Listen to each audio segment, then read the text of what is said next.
ಮಾರ್ಕನ ಸುವಾರ್ತೆ ಮೊದಲನೇ ಅಧ್ಯಾಯ ವಿವರಣೆ. ಈ ಅಧ್ಯಾಯದಲ್ಲಿ 45 ವಾಕ್ಯಗಳು ಬರೆಯಲಾಗಿದೆ. ಈ 45 ವಾಕ್ಯಗಳಲ್ಲಿ ಮೊದಲ 8 ವಾಕ್ಯಗಳಲ್ಲಿ ಸ್ನಾನಿಕನಾದ ಯೋಹಾನನ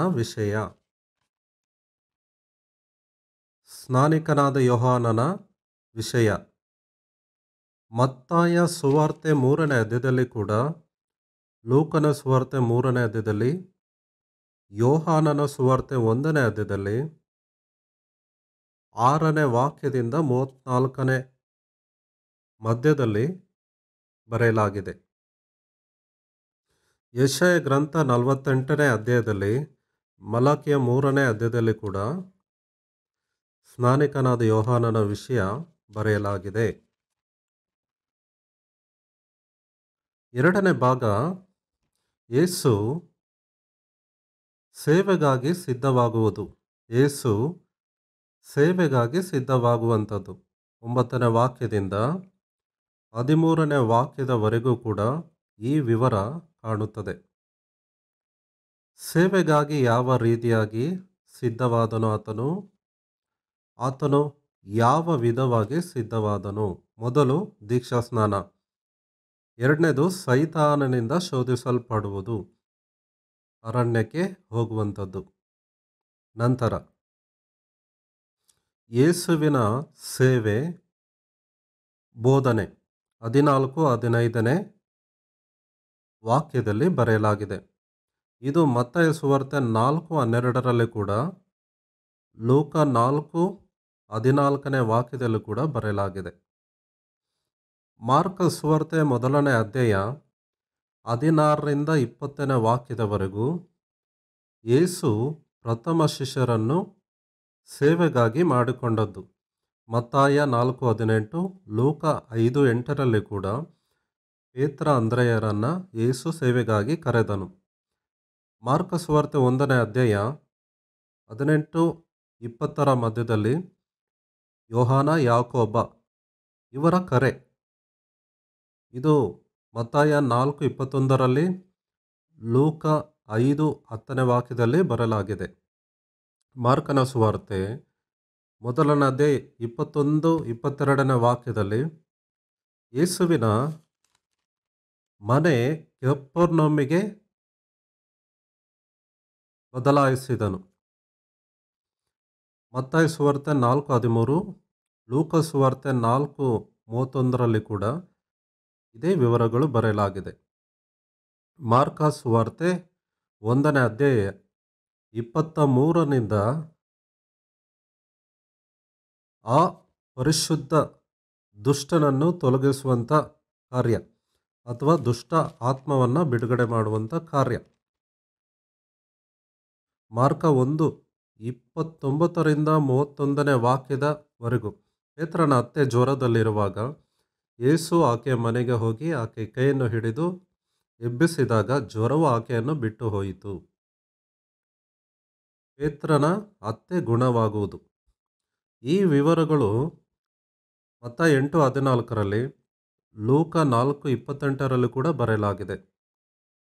ಮಾರ್ಕನ ಸುವಾರ್ತೆ 1ನೇ ಅಧ್ಯಾಯ 32ರಿಂದ 34ನೇ ವಾಕ್ಯದವರೆಗೂ ಯೇಸು ಅನೇಕರಿಂದ ದೆವ್ವಗಳನ್ನು ಬಿಡಿಸಿದ್ದು, ರೋಗಿಗಳನ್ನು ಸ್ವಸ್ಥ ಮಾಡಿದ್ದು. ಇದೇ ವಿವರಣೆಗಳು ಮತ್ತಾಯ 8 ಅಧ್ಯಾಯದಲ್ಲಿ, ಲೂಕ 4ನೇ ಅಧ್ಯಾಯದಲ್ಲಿ ಬರೆಯಲಾಗಿದೆ. ಮಾರ್ಕನ ಸುವಾರ್ತೆ 1ನೇ ಅಧ್ಯಾಯ 35ನೇ ವಾಕ್ಯದಿಂದ 37ನೇ ವಾಕ್ಯದವರೆಗೂ ಪ್ರಾರ್ಥನೆಗಾಗಿ ಅಡವಿಗೆ ಆತನು ಹೋಗುವುದು.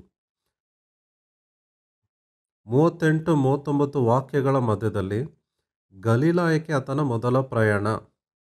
ಇದು ಮಾರ್ಕ 4, ಲೂಕ 4ನೇ ಅಧ್ಯಾಯ 42ನೇ ವಾಕ್ಯದಿಂದ 44ನೇ ವಾಕ್ಯದವರೆಗೂ ಕೂಡ ಬರೆಯಲಾಗಿದೆ. ಮಾರ್ಕ ಸುವಾರ್ತೆ 1ನೇ ಅಧ್ಯಾಯ 40ರಿಂದ 45ನೇ ವಾಕ್ಯದವರೆಗೂ ಕುಷ್ಠರೋಗಿಯನ್ನು ಯೇಸು ಗುಣಪಡಿಸಿದ್ದು, ಅವನು ಯಾಜಕನ ಬಳಿಗೆ ಹೋಗಿ ಕಾಣಿಸಿಕೊಳ್ಳುವುದು ಮತ್ತು ಇದರ ಮೂಲಕವಾಗಿ ಅನೇಕ ಜನರು ಯೇಸುವನ್ನು ನೋಡುವುದಕ್ಕೆ ಬರುವಂಥದ್ದು. ಮತ್ತಾಯ 8:1 ಲೂಕ 5:12 ವಾಕ್ಯದಲ್ಲಿ ಇದು ಬರೆಯಲಾಗಿದೆ. ನಾನು ಮಾರ್ಕನ ಸುವಾರ್ತೆಯಲ್ಲಿ ವಿವಿಧ ರೀತಿಯಾದ ವಾಕ್ಯಗಳನ್ನು ಇನ್ನೂ ಎಲ್ಲಿ ಬರೆಯಲಾಗಿದೆ ಎಂಬುದಾಗಿ ನಾನು ತಿಳಿಸಿದ್ದೇನೆ. ನೀವು ಆ ಪರ್ಟಿಕ್ಯುಲರ್ ಸಂಬಂಧಕ್ಕೆ ಪಟ್ಟಂಥ ವಾಕ್ಯಗಳನ್ನು ಎಲ್ಲಿದೆಯೋ ಅದನ್ನು ಸುಲಭವಾಗಿ ತಿಳಿದುಕೊಳ್ಳುವುದಕ್ಕಾಗಿ ಈ ಸಮಾಚಾರ ಉಪಯೋಗವಾಗುತ್ತದೆ. 1ನೇ ಅಧ್ಯಾಯ 1ನೇ ವಾಕ್ಯದಿಂದ ವಾಕ್ಯವನ್ನು ಧ್ಯಾನ ಮಾಡೋಣ. ಮಾರ್ಕನ ಸುವಾರ್ತೆ, ಇದನ್ನು ಪೇತ್ರನ ಸುವಾರ್ತೆ ಎಂಬುದಾಗಿ ಕೂಡ ಹೇಳುತ್ತಾರೆ. ಅಪೊಸ್ತಲರ ಕೃತ್ಯಗಳು 10ನೇ ಅಧ್ಯಾಯದಲ್ಲಿ ಕೊರ್ನೆಲನ ಮನೆಗೆ ಹೋದಾಗ ಅಲ್ಲಿರುವಂಥ ಕೊರ್ನೆಲನ ಮನೆಯಲ್ಲಿ ಆದಂಥ ಸೇವೆ ಇದೆಯಲ್ಲ, ಅದನ್ನು ಪ್ರಧಾನ ಆಧಾರವಾಗಿ ಇಟ್ಟುಕೊಂಡು ಮಾರ್ಕನು ತೆಗೆದುಕೊಂಡು ಈ ಸುವಾರ್ತೆಯನ್ನು ಬರೆದಿದ್ದಾನೆ. ಪೇತ್ರನು ತಿಳಿಸಿದ ವಿಚಾರಗಳನ್ನು ಮಾರ್ಕನು ಇಲ್ಲಿ ಬರೆದದ್ದಾಗಿ ಕಾಣುತ್ತದೆ. 1ನೇ ವಾಕ್ಯದಿಂದ ಓದೋಣ. ದೈವಕುಮಾರನಾದ ಯೇಸು ಕ್ರಿಸ್ತನ ವಿಷಯವಾದ ಸುವಾರ್ತೆಯ ಪ್ರಾರಂಭವು. The beginning of the gospel of Jesus Christ. ನಮಗೆ ಮಾರ್ಕನ ಸುವಾರ್ತೆ ಎಲ್ಲ ಸುವಾರ್ತೆಗಳಲ್ಲಿ ಸಣ್ಣ ಸುವಾರ್ತೆ ಮತ್ತು ಮೊದಲನೇ ಸುವಾರ್ತೆ, ಮೊದಲನೇದಾಗಿ ಬರೆಯಲಾದ ಸುವಾರ್ತೆ. ಇದು ಮಾರ್ಕನು ಬರೆದ ಸುವಾರ್ತೆ. ಇದರಲ್ಲಿ ಪ್ರಧಾನವಾಗಿ ನೇರವಾಗಿ ಯೇಸುವಿನ ಪಬ್ಲಿಕ್ ಮಿನಿಸ್ಟ್ರಿ ಪ್ರಾರಂಭ ಆಗುತ್ತಾ ಇದೆ. ಅಂದರೆ ಯೇಸುವು ಸೇವೆಗೆ ಹೋದ ಕಾರ್ಯವನ್ನು ಮೊದಲು ಹೇಳ್ತಾ ಇದೆ. ಆತನ ಸೇವೆ 30ನೇ ವರ್ಷ ಪ್ರಾಯದಲ್ಲಿ ಪ್ರಾರಂಭ ಆಯಿತು. 30ರಿಂದ 33 ವರ್ಷಗಳ ಕಾಲದಲ್ಲಿ ನಡೆದ ಸೇವೆ. ಆತನು ಮಾಡಿದ ಸೇವೆಯ ಪ್ರಥಮ ದಿನಗಳನ್ನು ಮಾರ್ಕನು ಪ್ರಾರಂಭ ಮಾಡುತ್ತಾ ಇದ್ದಾನೆ. ದೇವಕುಮಾರನಾದ ಯೇಸು ಕ್ರಿಸ್ತನ ವಿಷಯ. ದೇವಕುಮಾರನು ಅಂದರೆ ದೇವರನ್ನು ಪ್ರತ್ಯಕ್ಷ ಪಡಿಸುವುದಕ್ಕಾಗಿ ಸೃಷ್ಟಿ ಆದಂಥ ದೇವಕುಮಾರನು, ದೇವರು ಕಳಿಸಿದ ಕುಮಾರನು. ದೇವರನ್ನು ಯಾರು ಎಂದೂ ಕಂಡಿಲ್ಲ. ಆತನು ಒಬ್ಬನೇ ಮಗನಾದ ಯೇಸು ಕ್ರಿಸ್ತನು ನಮಗೆ ದೇವರನ್ನು ಪ್ರಕಟ ಮಾಡಿದ್ದಾನೆ. ದೇವರನ್ನು ಯಾರು ಎಂದೂ ಕಂಡಿಲ್ಲ. ಆದುದರಿಂದ ನಮಗೆ ಆದಿಕಾಂಡದಿಂದ ಪ್ರಕಟಣೆವರೆಗೂ ಪ್ರತ್ಯಕ್ಷವಾದ ದೇವರು ಯೇಸು ಕ್ರಿಸ್ತನೇ. ಯೇಸು ಕ್ರಿಸ್ತನಲ್ಲೇ ದೇವರ ಸರ್ವ ಸ್ವರೂಪ ಇದೆ. ತಿಮೋತಿಗೆ ಪೌಲನು ಪತ್ರಿಕೆಯನ್ನು ಬರುವಾಗ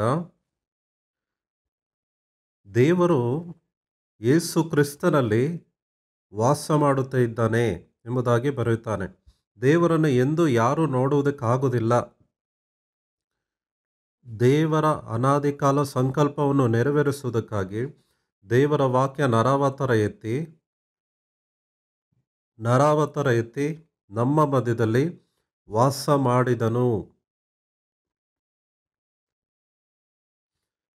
ಆತನ ಸುವಾರ್ತೆಯ ಪ್ರಾರಂಭ.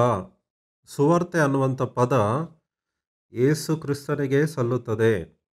ಸುವಾರ್ತೆ ಅನ್ನುವಂಥ ಪದ ಎಲ್ಲರಿಗೂ ಸುವಾರ್ತೆಯಾಗಿ ಇರಬೇಕು. ಒಬ್ಬರಿಗೆ ಸುವಾರ್ತೆ ಮತ್ತೊಬ್ಬರಿಗೆ ದುರ್ವಾರ್ತೆಯಾಗಿ ಸಾಧಾರಣವಾಗಿ ಇರ್ತದೆ. ಕೋರ್ಟಲ್ಲಿ ಒಬ್ಬನು ಗೆದ್ದರೆ ಓಡಿ ಹೋದವನಿಗೆ ದುಷ್ವಾರ್ತೆ, ಗೆದ್ದವರಿಗೆ ಸುವಾರ್ತೆ. ಒಂದೇ ವಾರ್ತೆ, ಒಬ್ಬರಿಗೆ ಶುಭ ವಾರ್ತೆ, ಬೇರೆಯವರಿಗೆ ಕೆಟ್ಟ ವಾರ್ತೆ ಇರ್ತದೆ. ಆದರೆ ಈ ಸುವಾರ್ತೆ ಪ್ರತಿಯೊಬ್ಬರಿಗೂ ಸುವಾರ್ತೆಯಾಗೇ ಇರುತ್ತದೆ.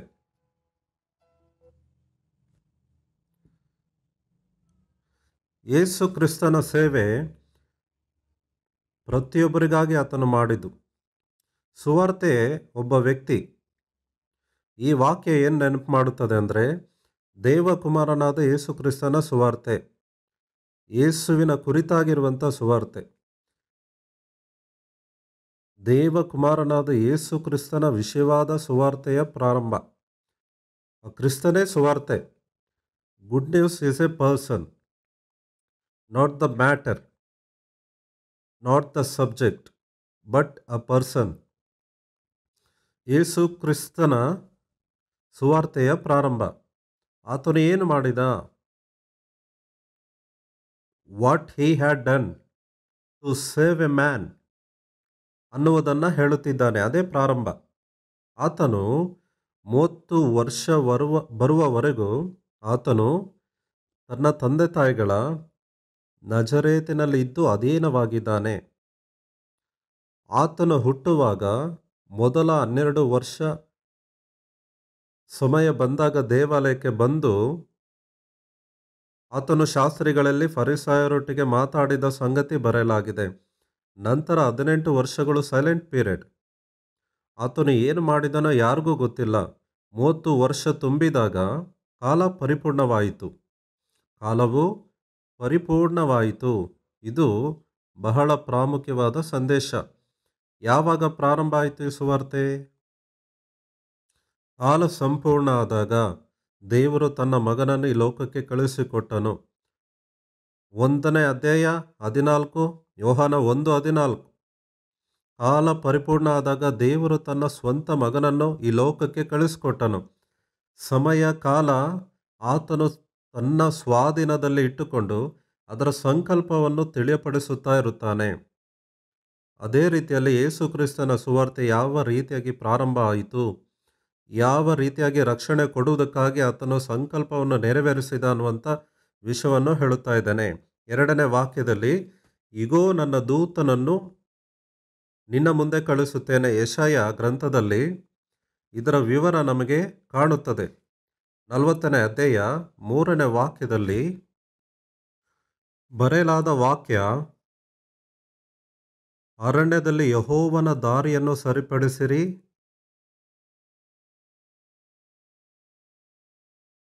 ಅಡವಿಯಲ್ಲಿ ನಮ್ಮ ದೇವರಿಗೆ ರಾಜಮಾರ್ಗವನ್ನು ನೆಟ್ಟಗೆ ಮಾಡಿರಿ. ಎಲ್ಲ ಹಳ್ಳ ಕೊಳ್ಳಗಳು ಮುಚ್ಚಲ್ಪಡುವವು, ಎಲ್ಲ ಬೆಟ್ಟ ಗುಡ್ಡಗಳು ತಗ್ಗಿಸಲ್ಪಡುವವು. ಮಲೆನಾಡು ಬಯಲು ಸೀಮೆಯಾಗುವುದು, ಹೊರಕಲ ನೆಲವು ಸಮವಾಗುವುದು.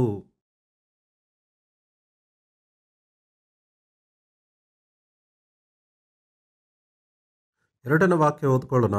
ಇಗೋ ನಾನು ನನ್ನ ದೂತನನ್ನು ನಿನ್ನ ಮುಂದೆ ಕಳಿಸುತ್ತೇನೆ. ನೀನು ಹೋಗುವ ದಾರಿಯನ್ನು ಅವನು ಸರಿ ಮಾಡುವನೆಂತಲೂ, ಕರ್ತನ ದಾರಿಯನ್ನು ಸಿದ್ಧ ಮಾಡಿರಿ, ಆತನ ಹಾದಿಗಳನ್ನು ನೆಟ್ಟಗೆ ಮಾಡಿರಿ ಎಂದು ಅಡವಿಯಲ್ಲಿ ಕೂಗುವವನ ಶಬ್ದವದೆ ಎಂತಲೂ. ಈಗ ಯೆಶಾಯ 40ನೇ ಅಧ್ಯಾಯ 3ನೇ ವಾಕ್ಯವನ್ನು ನಾನು ಓದ್ತಾ ಇದ್ದೀನಿ. ಅರಣ್ಯದಲ್ಲಿ ಯೆಹೋವನ ದಾರಿಯನ್ನು ಸರಿಪಡಿಸಿರಿ, ಅಡವಿಯಲ್ಲಿ ನಮ್ಮ ದೇವರಿಗೆ ರಾಜಮಾರ್ಗವನ್ನು ನೆಟ್ಟಗೆ ಮಾಡಿರಿ. ಎಲ್ಲ ಹಳ್ಳ ಕೊಳ್ಳಗಳು ಮುಚ್ಚಲ್ಪಡುವವು, ಎಲ್ಲ ಬೆಟ್ಟ ಗುಡ್ಡಗಳು ತಗ್ಗಿಸಲ್ಪಡುವು. ಮಲೆನಾಡು ಬಯಲು ಸೀಮೆಯಾಗುವುದು, ಹೊರಕಲ ನೆಲವು ಸಮವಾಗುವುದು. ಯೆಹೋವನ ಮಹಿಮೆಯು ಗೋಚರವಾಗುವುದು, ಎಲ್ಲ ಮನುಷ್ಯರು ಒಟ್ಟಿಗೆ ಅದನ್ನು ಕಾಣುವರು. ಯೆಹೋವನ ಬಾಯೇ ಇದನ್ನು ನುಡಿದಿದೆ ಎಂದು ಒಬ್ಬನು ಕೂಗುತ್ತಾನೆ. ಆದುದರಿಂದ ಸ್ನಾನಿಕನಾದ ಯೋಹಾನನು ಈ ಲೋಕಕ್ಕೆ ಬರುತ್ತಾನೆ ಎಂದು ಕ್ರಿಸ್ತಪೂರ್ವ 600 ವರ್ಷಗಳ ಹಿಂದೆಯೇ ಯೆಶಾಯ ಪ್ರವಾದಿಸಿದನು. ಯೇಸು ಕ್ರಿಸ್ತ ಪ್ರಭುವಿನ ಕುರಿತಾಗಿ ಸ್ನಾನಿಕನಾದ ಯೋಹಾನನು ತಂದೆ ಜಕರ್ಯ ಆತನು ಏನೆಂದು ಹೇಳುತ್ತಾ ಇದ್ದಾನೆ ಗೊತ್ತಾ? ದೇವರ ದೂತ ಆತನಿಗೆ ಕಾಣಿಸಿಕೊಂಡು ನಿನ್ನ ಕುಮಾರನು ಗರ್ಭದಲ್ಲೇ ಹುಟ್ಟುವವನು ನಿನ್ನ ಮಗನ ಮುಂದೆ ನಡೆಯುವವನಾಗಿರುತ್ತಾನೆ ಎಂಬುದಾಗಿ ದೇವದೂತ ಹೇಳುವಾಗ, ಆತನು ತನ್ನ ಹೆಂಡತಿಯ ಗರ್ಭದಲ್ಲಿ ಜನಿಸುವ ಮಗುವಿನ ಕುರಿತಾಗಿ ತಾನು ಏನು ಹೇಳ್ತಾ ಇದ್ದಾನೆ ನೋಡೋಣ. ಲೂಕ ಸುವಾರ್ತೆ 1ನೇ ಅಧ್ಯಾಯ 8ನೇ ವಾಕ್ಯದಿಂದ ಜಕರ್ಯನಿಗೆ ಕೊಟ್ಟಲ್ಪಟ್ಟಂಥ ವಿಷಯ ಹೇಳಲಾಗುತ್ತಾ ಇದೆ. 13ನೇ ವಾಕ್ಯದಿಂದ ಓದೋಣ. ಆದರೆ ಆ ದೂತನು ಅವನಿಗೆ, ಜಕರಿಯ, ಭಯಪಡಬೇಡ, ನಿನ್ನ ವಿಜ್ಞಾಪನೆ ದೇವರಿಗೆ ಮುಟ್ಟಿತು. ನಿನ್ನ ಹೆಂಡತಿಯಾದ ಎಲಿಸಬೆತಳು ನಿನಗೆ ಒಬ್ಬ ಮಗನನ್ನು ಹೆರುವಳು. ನೀನು ಅವನಿಗೆ ಯೋಹಾನನೆಂದು ಹೆಸರಿಡಬೇಕು. ನಿನಗೆ ಸಂತೋಷವೂ ಉಲ್ಲಾಸವೂ ಉಂಟಾಗುವುದು ಮತ್ತು ಅವನು ಹುಟ್ಟಿದ್ದಕ್ಕೆ ಬಹುಜನರು ಸಂತೋಷಪಡುವರು. ಅವನು ಕರ್ತನ ದೃಷ್ಟಿಯಲ್ಲಿ ಮಹಾಪುರುಷನಾಗಿರುವನು. ದ್ರಾಕ್ಷಾರಸವನ್ನಾಗಲಿ ಯಾವ ಮದ್ಯವನ್ನಾಗಲಿ ಕುಡಿಯದವನಾಗಿರುವನು. ಅವನು ಹುಟ್ಟಿದಂದಿನಿಂದ ಪವಿತ್ರಾತ್ಮ ಭರಿತನಾಗಿರುವನು. ಇಸ್ರಾಯೇಲರಲ್ಲಿ ಅನೇಕರನ್ನು ಅವರ ದೇವರಾಗಿರುವ ಕರ್ತನ ಕಡೆಗೆ ತಿರುಗಿಸುವನು. ಅವನು ಆತನ ಮುಂದೆ ಹೋಗಿ ಎಲಿಯನ ಗುಣಶಕ್ತಿಗಳಿಂದ ಕೂಡಿದವನಾಗಿ ತಂದೆಗಳ ಹೃದಯವನ್ನು ಮಕ್ಕಳ ಕಡೆಗೂ ಹಠ ಹಿಡಿದವರನ್ನು ನೀತಿವಂತರ ಜ್ಞಾನದ ಕಡೆಗೂ ತಿರುಗಿಸಿ ಸಿದ್ಧವಾದ ಜನವನ್ನು ಕರ್ತನಿಗೆ ಒದಗಿಸುವನು ಎಂದು ಹೇಳಿದನು. ಜಕರ್ಯನು ಆ ದೂತನಿಗೆ, ಇದನ್ನು ನಾನು ಯಾತರಿಂದ ತಿಳುಕೊಳ್ಳಲಿ ಎಂದು ದೂತನೊಟ್ಟಿಗೆ ಮಾತನಾಡುತ್ತಾ ಇದ್ದಾನೆ. ಗ್ರಹಿಸುತ್ತಾ ಇದ್ದೀರಾ? ಯೇಸು ಕ್ರಿಸ್ತ ಹುಟ್ಟುವುದಕ್ಕೆ 6 ವರ್ಷಗಳ ಹಿಂದೆಯೇ, 6 ತಿಂಗಳ ಹಿಂದೆಯೇ ಸ್ನಾನಿಕನಾದ ಯೋಹಾನನು ಹುಟ್ಟಿದನು. ಯೇಸುವಿನ ಕುರಿತಾಗಿ ಪರಿಚಯ ಮಾಡುವವನಾಗಿ ಹುಟ್ಟಿದನು. ಯೇಸು ಕ್ರಿಸ್ತನ 6 ತಿಂಗಳಿಗಿಂತ ಮುಂಚೆ ಸ್ನಾನಿಕನಾದ ಯೋಹಾನನು ಹುಟ್ಟಿದ್ದು. ಆತನು ಯೇಸುವಿನ ಮಾರ್ಗವನ್ನು ಸಿದ್ಧಪಡಿಸುತ್ತಾ ಇದ್ದಾನೆ. ಯೇಸುವಿನ ಮಾರ್ಗವನ್ನು ಸರಳ ಮಾಡುತ್ತಾ ಇದ್ದಾನೆ. ಆತನ ಮಾರ್ಗವನ್ನು ಸರಳ ಮಾಡುತ್ತಾ ಇದ್ದಾನೆ. Herald of the good news ಅನ್ನುತ್ತಾರೆ. ಯೇಸು ಕ್ರಿಸ್ತ ಆತನು ರಾಜಾದಿರಾಜನಾಗಿರುವಾಗ ಆತನಿಗೆ ಮುಂದಾಗಿ ಸ್ನಾನಿಕನಾದ ಯೋಹಾನನು ಆತನ ಮಾರ್ಗವನ್ನು ಸರಾಗ ಮಾಡುತ್ತಾ ಇದ್ದಾನೆ. ದೇವರ ವಾಕ್ಯದಲ್ಲಿ ಎಷ್ಟು ವಿವರವಾಗಿ ಆತನ ಕುರಿತಾಗಿ ಪರಿಚಯ ಮಾಡುವಂಥವನಾಗಿ ಸ್ನಾನಿಕನಾದ ಯೋಹಾನನು ಇದ್ದಾನೆ. ಯೋಹಾನನ ಕುರಿತಾಗಿ ಹೇಳಲಾದ ಮಾತುಗಳಿದೆಯಲ್ಲ, ದೂತ ಅನ್ನುವಂಥ ಪದ ಇದೆಯಲ್ಲ, ನಿನ್ನ ಮುಂದೆ ದೂತನನ್ನು ಕಳಿಸುವೆನು. ದೂತನನ್ನು ಮೆಸೆಂಜರ್ ಅನ್ನುತ್ತಾರೆ. ಮೆಸೆಂಜರ್ ಅನ್ನುವಂಥ ಪದ ಗ್ರೀಕ್ ಭಾಷೆಯಲ್ಲಿ ಎಜಿಲೋಸ್ ಎಂದು ಕರೆಯುತ್ತಾರೆ. ಎಜಿಲೋಸ್ ಅಂದರೆ message used for man and angelic being. ದೂತ ಅನ್ನುವಾಗ ಮಾನವ ಸಂಬಂಧವಾದ ಮನುಷ್ಯನನ್ನು ನಾನು ಕಳಿಸುವೆನು ಅಂತ ಅರ್ಥ. ನಂತರ ಯೇಸು ಕ್ರಿಸ್ತನು ಇತರರೊಟ್ಟಿಗೆ ಮಾತಾಡುವಾಗ, ನೀವು ಅಂಗೀಕರಿಸುವುದಾದರೆ ಬರಬೇಕಾದ ಎಲಿಯನು ಇವನೇ. ಮಲಾಕಿಯ ಗ್ರಂಥ 3ನೇ ಅಧ್ಯಾಯದಲ್ಲಿ ಬರೆಯಲಾದ ಎಲಿಯ ಮತ್ತೆ ಬರುತ್ತಾನೆ ಅನ್ನುವಂಥ ವಿವರ ಇದೆಯಲ್ಲ, ಈತನಲ್ಲಿ ಅದು ನೆರವೇರಿದೆ. ಎಲಿಯನ ಆತ್ಮ ಈತನಲ್ಲಿ ಇರುವುದಾಗಿ ನೋಡುತ್ತೇವೆ. ಸ್ನಾನಿಕನಾದ ಯೋಹಾನನ ಪ್ರತ್ಯೇಕತೆ ಏನೆಂದರೆ, ಆತನು ಹುಟ್ಟಿದ ದಿನದಿಂದ ಪವಿತ್ರಾತ್ಮ ಭರಿತನಾಗಿದ್ದಾನೆ. ಇದೇ ಒಂದು ವಿಶೇಷವಾದ ವ್ಯತ್ಯಾಸ. ಎಲ್ಲ ಮನುಷ್ಯರಲ್ಲಿಯೂ ಸ್ನಾನಿಕನಾದ ಯೋಹಾನನಲ್ಲಿ ಇರುವಂಥ ವಿಶೇಷವಾದ ವ್ಯತ್ಯಾಸ ಇದೆ. ಹುಟ್ಟಿದಂದಿನಿಂದ ಪವಿತ್ರಾತ್ಮನ ಅಭಿಷಿಕ್ತನಾಗಿದ್ದಾನೆ. ಹುಟ್ಟಿದಂದಿನಿಂದ ಗರ್ಭದಲ್ಲಿ ಅವನು ಪವಿತ್ರಾತ್ಮ ಭರಿತನಾಗಿದ್ದಾನೆ. ಈತನೊಬ್ಬನೇ ಆ ರೀತಿಯಾಗಿ ಹುಟ್ಟಿದ್ದು. ಭೂಮಿಯಲ್ಲಿ ಹುಟ್ಟಿದವರಲ್ಲಿ ಸ್ನಾನಿಕನಾದ ಯೋಹಾನನು ದೊಡ್ಡವನೆಂಬುದಾಗಿ ಯೇಸು ಸಾಕ್ಷಿ ಕೊಟ್ಟಿದ್ದಾನೆ. ಆದುದರಿಂದ ಈತನು 4ನೇ ವಾಕ್ಯ ಪ್ರವಾದಿಯಾದ ಯೆಶಾಯನ ಗ್ರಂಥದಲ್ಲಿ ಬರೆದಿರುವ ಪ್ರಕಾರ, ಯೋಹಾನನು ಬಂದು ಜನರಿಗೆ, ನೀವು ಪಾಪ ಪರಿಹಾರಕ್ಕಾಗಿ ದೇವರ ಕಡೆಗೆ ತಿರುಗಿಕೊಂಡು ದೀಕ್ಷಾಸ್ನಾನ ಮಾಡಿಸಿಕೊಳ್ಳಬೇಕೆಂದು ಸಾರಿ ಹೇಳುತ್ತಾ ಅಡವಿಯಲ್ಲಿ ದೀಕ್ಷಾಸ್ನಾನ ಮಾಡಿಸುತ್ತಾ ಇದ್ದನು. ಆಗ ಯೂದಾಯ ಸೀಮೆಯೆಲ್ಲವೂ ಯೆರೂಸಲೇಮಿನವರೆಲ್ಲರೂ ಅವನ ಬಳಿಗೆ ಹೊರಟು ಹೋಗಿ ತಮ್ಮ ತಮ್ಮ ಪಾಪಗಳನ್ನು ಹೇಳಿಕೊಂಡು ಯೋರ್ದನ್ ಹೊಳೆಯಲ್ಲಿ ಅವನಿಂದ ದೀಕ್ಷಾಸ್ನಾನ ಮಾಡಿಸಿಕೊಳ್ಳುತ್ತಿದ್ದರು. Fundamental basic, they are accepting that they are sinners. That's it. It never arises sin. ಪಾಪವನ್ನು ತೊಲಗಿಸುವುದಿಲ್ಲ. ಪಾಪವನ್ನು ತೊಲಗಿಸುವುದು ಯೇಸುವಿನ ರಕ್ತ ಮಾತ್ರ. ಸ್ನಾನಿಕನಾದ ಯೋಹಾನನ ಬಳಿಯಲ್ಲಿ ದೀಕ್ಷಾಸ್ನಾನ ತೆಗೆದುಕೊಂಡವರು ಪೌಲನ ಕಾಲದಲ್ಲಿ ಮತ್ತೊಂದು ಬಾರಿ ದೀಕ್ಷಾಸ್ನಾನ ತೆಗೆದುಕೊಂಡರು ಯೇಸು ಕ್ರಿಸ್ತನ ಹೆಸರಲ್ಲಿ. Salvation is in the blood of Jesus. ಯೇಸುವಿನ ರಕ್ತದಲ್ಲಿಯೇ ವಿಮೋಚನೆ ಇದೆ. ಕ್ರಿಸ್ತ ಯೇಸುವಿನ ನಾಮದಲ್ಲಿಯೇ ಇದೆ. ವಿಶ್ವಾಸಿಸುವವರೆಲ್ಲರಿಗೂ ಪಾಪ ಪರಿಹಾರ ದೊರಕುತ್ತದೆ. ದೀಕ್ಷಾಸ್ನಾನ ಬಹಳ ಪ್ರಾಮುಖ್ಯ, ಆದರೆ ಅದು ಬಾಹ್ಯ ಸಂಬಂಧವಾದ ಆಚಾರ ಅಷ್ಟೇ. It is public confession, right? ಬಹಿರಂಗವಾದ ಸಾಕ್ಷಿ, ಇದು ಬಹಳ ಮುಖ್ಯ. ದೀಕ್ಷಾಸ್ನಾನ ತೆಗೆದುಕೊಳ್ಳುವುದು ಬಹಳ ಮುಖ್ಯ. ನಾನು ಯೇಸುವಿನಲ್ಲಿ ಸೇರುತ್ತಿದ್ದೇನೆ ಎಂಬುದಾಗಿ ಸಾರ್ವಜನಿಕವಾಗಿ ಸಾಕ್ಷಿ ಹೇಳುವಂಥ ಕಾರ್ಯ ದೀಕ್ಷಾಸ್ನಾನ. ಅದು ತೆಗೆದುಕೊಳ್ಳಲೇಬೇಕು. 6ನೇ ವಾಕ್ಯ, ಈ ಯೋಹಾನನು ಒಂಟೆ ಕೂದಲಿನ ಹೊದಿಕೆಯನ್ನು ಹೊದ್ದುಕೊಂಡು ಸೊಂಟಕ್ಕೆ ತೊಗಲಿನ ನಡುಕಟ್ಟನ್ನು ಕಟ್ಟಿಕೊಂಡಿದ್ದನು. ಅವನು ಮಿಡತೆಯನ್ನು ಕಾಡು ಜೇನನ್ನು ಆಹಾರ ಮಾಡುತ್ತಿದ್ದನು. ಅವನ ಆಹಾರ ವಿಭಿನ್ನವಾಗಿದೆ, ಬಟ್ಟೆಗಳು ಕೂಡ ವಿಭಿನ್ನವಾಗಿದೆ. ನಂತರ ಅವನು ತನ್ನನ್ನು ತಾನು ತಗ್ಗಿಸಿಕೊಂಡು ಹೇಳುತ್ತಾ ಇದ್ದಾನೆ. 7ನೇ ವಾಕ್ಯ, ಅವನು ನನಗಿಂತ ಶಕ್ತನು ನನ್ನ ಹಿಂದೆ ಬರುತ್ತಾನೆ. ಆತನ ಕೆರಗಳನ್ನು ಬಾರನ್ನು ಬೊಗ್ಗಿಕೊಂಡು ಬಿಚ್ಚುವುದಕ್ಕೂ ನಾನು ಯೋಗ್ಯನಲ್ಲ. ನಾನು ನಿಮಗೆ ನೀರಿನ ಸ್ನಾನ ಮಾಡಿಸಿದೆನು, ಆತನಾದರೋ ನಿಮಗೆ ಪವಿತ್ರಾತ್ಮನ ಸ್ನಾನ ಮಾಡಿಸುವನು ಎಂದು ಸಾರಿ ಹೇಳಿದನು. It is the real baptism. ಯಾವಾಗ ಯೇಸುವಿನಲ್ಲಿ ಒಬ್ಬ ವ್ಯಕ್ತಿ ನಂಬಿಕೆ ಇಡುತ್ತಾನೋ ಆಗ ಯೇಸು ಕ್ರಿಸ್ತನ ಮೂಲಕವಾಗಿ ಪವಿತ್ರಾತ್ಮನ ಸ್ನಾನ ಆಗುವಂಥ ಕಾರ್ಯವೇ ಈ ದೀಕ್ಷಾಸ್ನಾನವೇ ನಿಜವಾದ ದೀಕ್ಷಾಸ್ನಾನ. ಇದು ಪವಿತ್ರಾತ್ಮನ ಅಭಿಷೇಕದ ಕುರಿತಾಗಿ ಹೇಳಲ್ಪಡುವಂಥ ಕಾರ್ಯ. ಅದಕ್ಕೆ ಗುರುತಾಗಿ ಬಾಹ್ಯವಾದ ದೀಕ್ಷಾಸ್ನಾನ ಸ್ನಾನಿಕನಾದ ಯೋಹಾನನು ಜನಗಳಿಗೆ ಕೊಟ್ಟಿದ್ದು. ರೋಮಾಪುರದವರಿಗೆ 6ನೇ ಅಧ್ಯಾಯದಲ್ಲಿ ನೋಡುವಾಗ, ಕ್ರಿಸ್ತ ಯೇಸುವಿನಲ್ಲಿ ಸೇರುವುದಕ್ಕಾಗಿ ದೀಕ್ಷಾಸ್ನಾನ ಮಾಡಿಸಿಕೊಂಡವರಾದ ನೀವೆಲ್ಲರೂ ಕ್ರಿಸ್ತನ ಮರಣದಲ್ಲಿ ಕೂಡ ಪಾಲುಗಾರರಾಗಿದ್ದೀರ ಎಂಬುದಾಗಿ ನೀವು ಅರಿದವರಾಗಿದ್ದೀರಲ್ಲ ಎಂಬುದಾಗಿ ಹೇಳುವಾಗ, ದೀಕ್ಷಾಸ್ನಾನ ಅಂದರೆ ಮುಂಚಿತವಾಗಿ ಮುಳುಗುವುದು, ಎದ್ದೇಳುವುದು. ಮುಳುಗುವುದು ಸಾಯುವುದಕ್ಕಾಗಿ, ಮುಳುಗುವುದು ಸಮಾಧಿಗೆ, ಎದ್ದೇಳುವುದು ರಿಸರಕ್ಷನ್, ಎದ್ದೇಳುವುದು ಪುನರುತ್ಥಾನವಾಗುವುದು ಅನ್ನೋಕ್ಕೆ ಸೂಚನೆಯಾಗಿದೆ. ದೀಕ್ಷಾಸ್ನಾನ ವಾಸ್ತವ ಸ್ಥಿತಿಯನ್ನು ನೆನಪು ಮಾಡುತ್ತದೆ.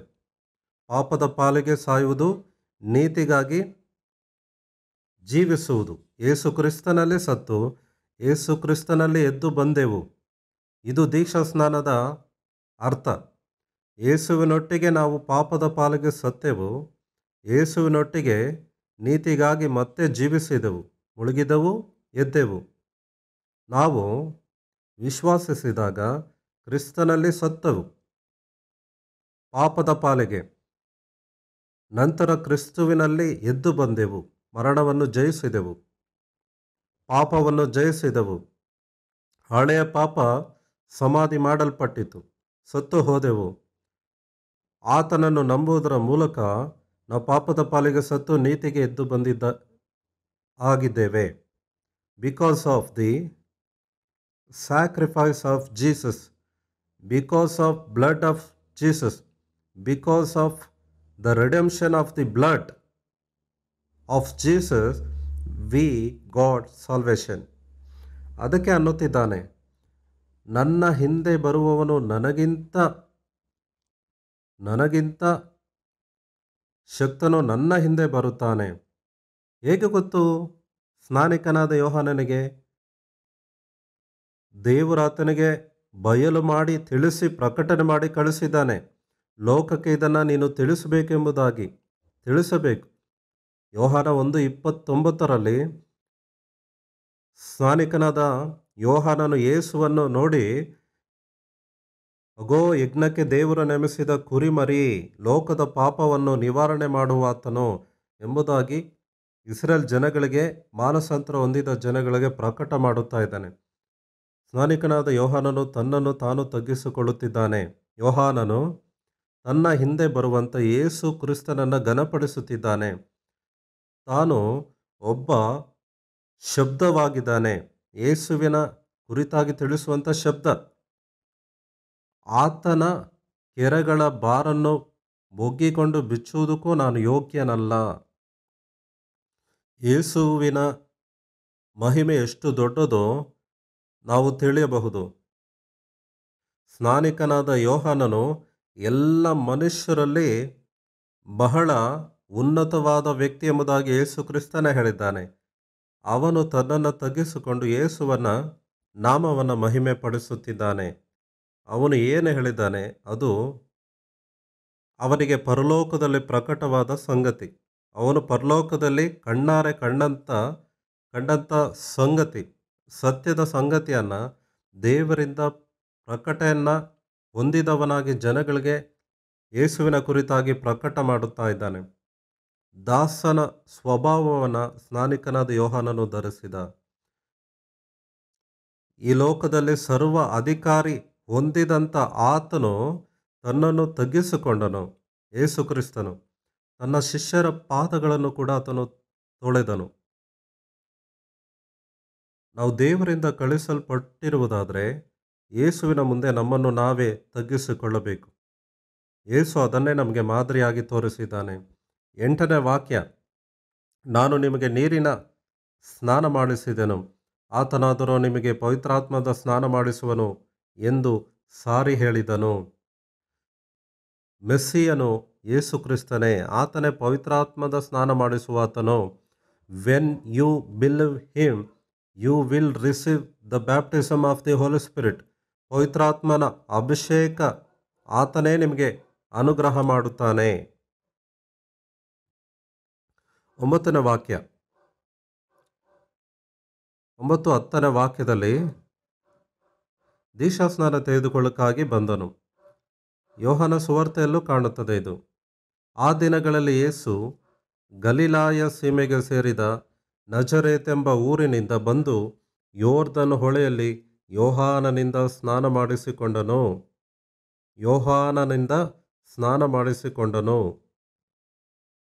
ಏನಿದು? ಯೋಹಾನನ ಕೈಯಿಂದ ಸ್ನಾನ ಮಾಡಿಸಿಕೊಂಡನು. ಆ ಸಂದರ್ಭದಲ್ಲೇ ಯೋಹಾನನು ವಿವರಿಸಿದನು, ಲೋಕ ಪಾಪವನ್ನು ನಿವಾರಣೆ ಮಾಡುವಾತನು ಈತನೇ ಎಂಬುದಾಗಿ ಹೇಳಿದ. ಇಲ್ಲಿ ಒಂದು ಸೂಚನೆ, ಸೈನ್ ಕಾಣ್ತಾ ಇದೆ. ಏನು ಸೂಚನೆ?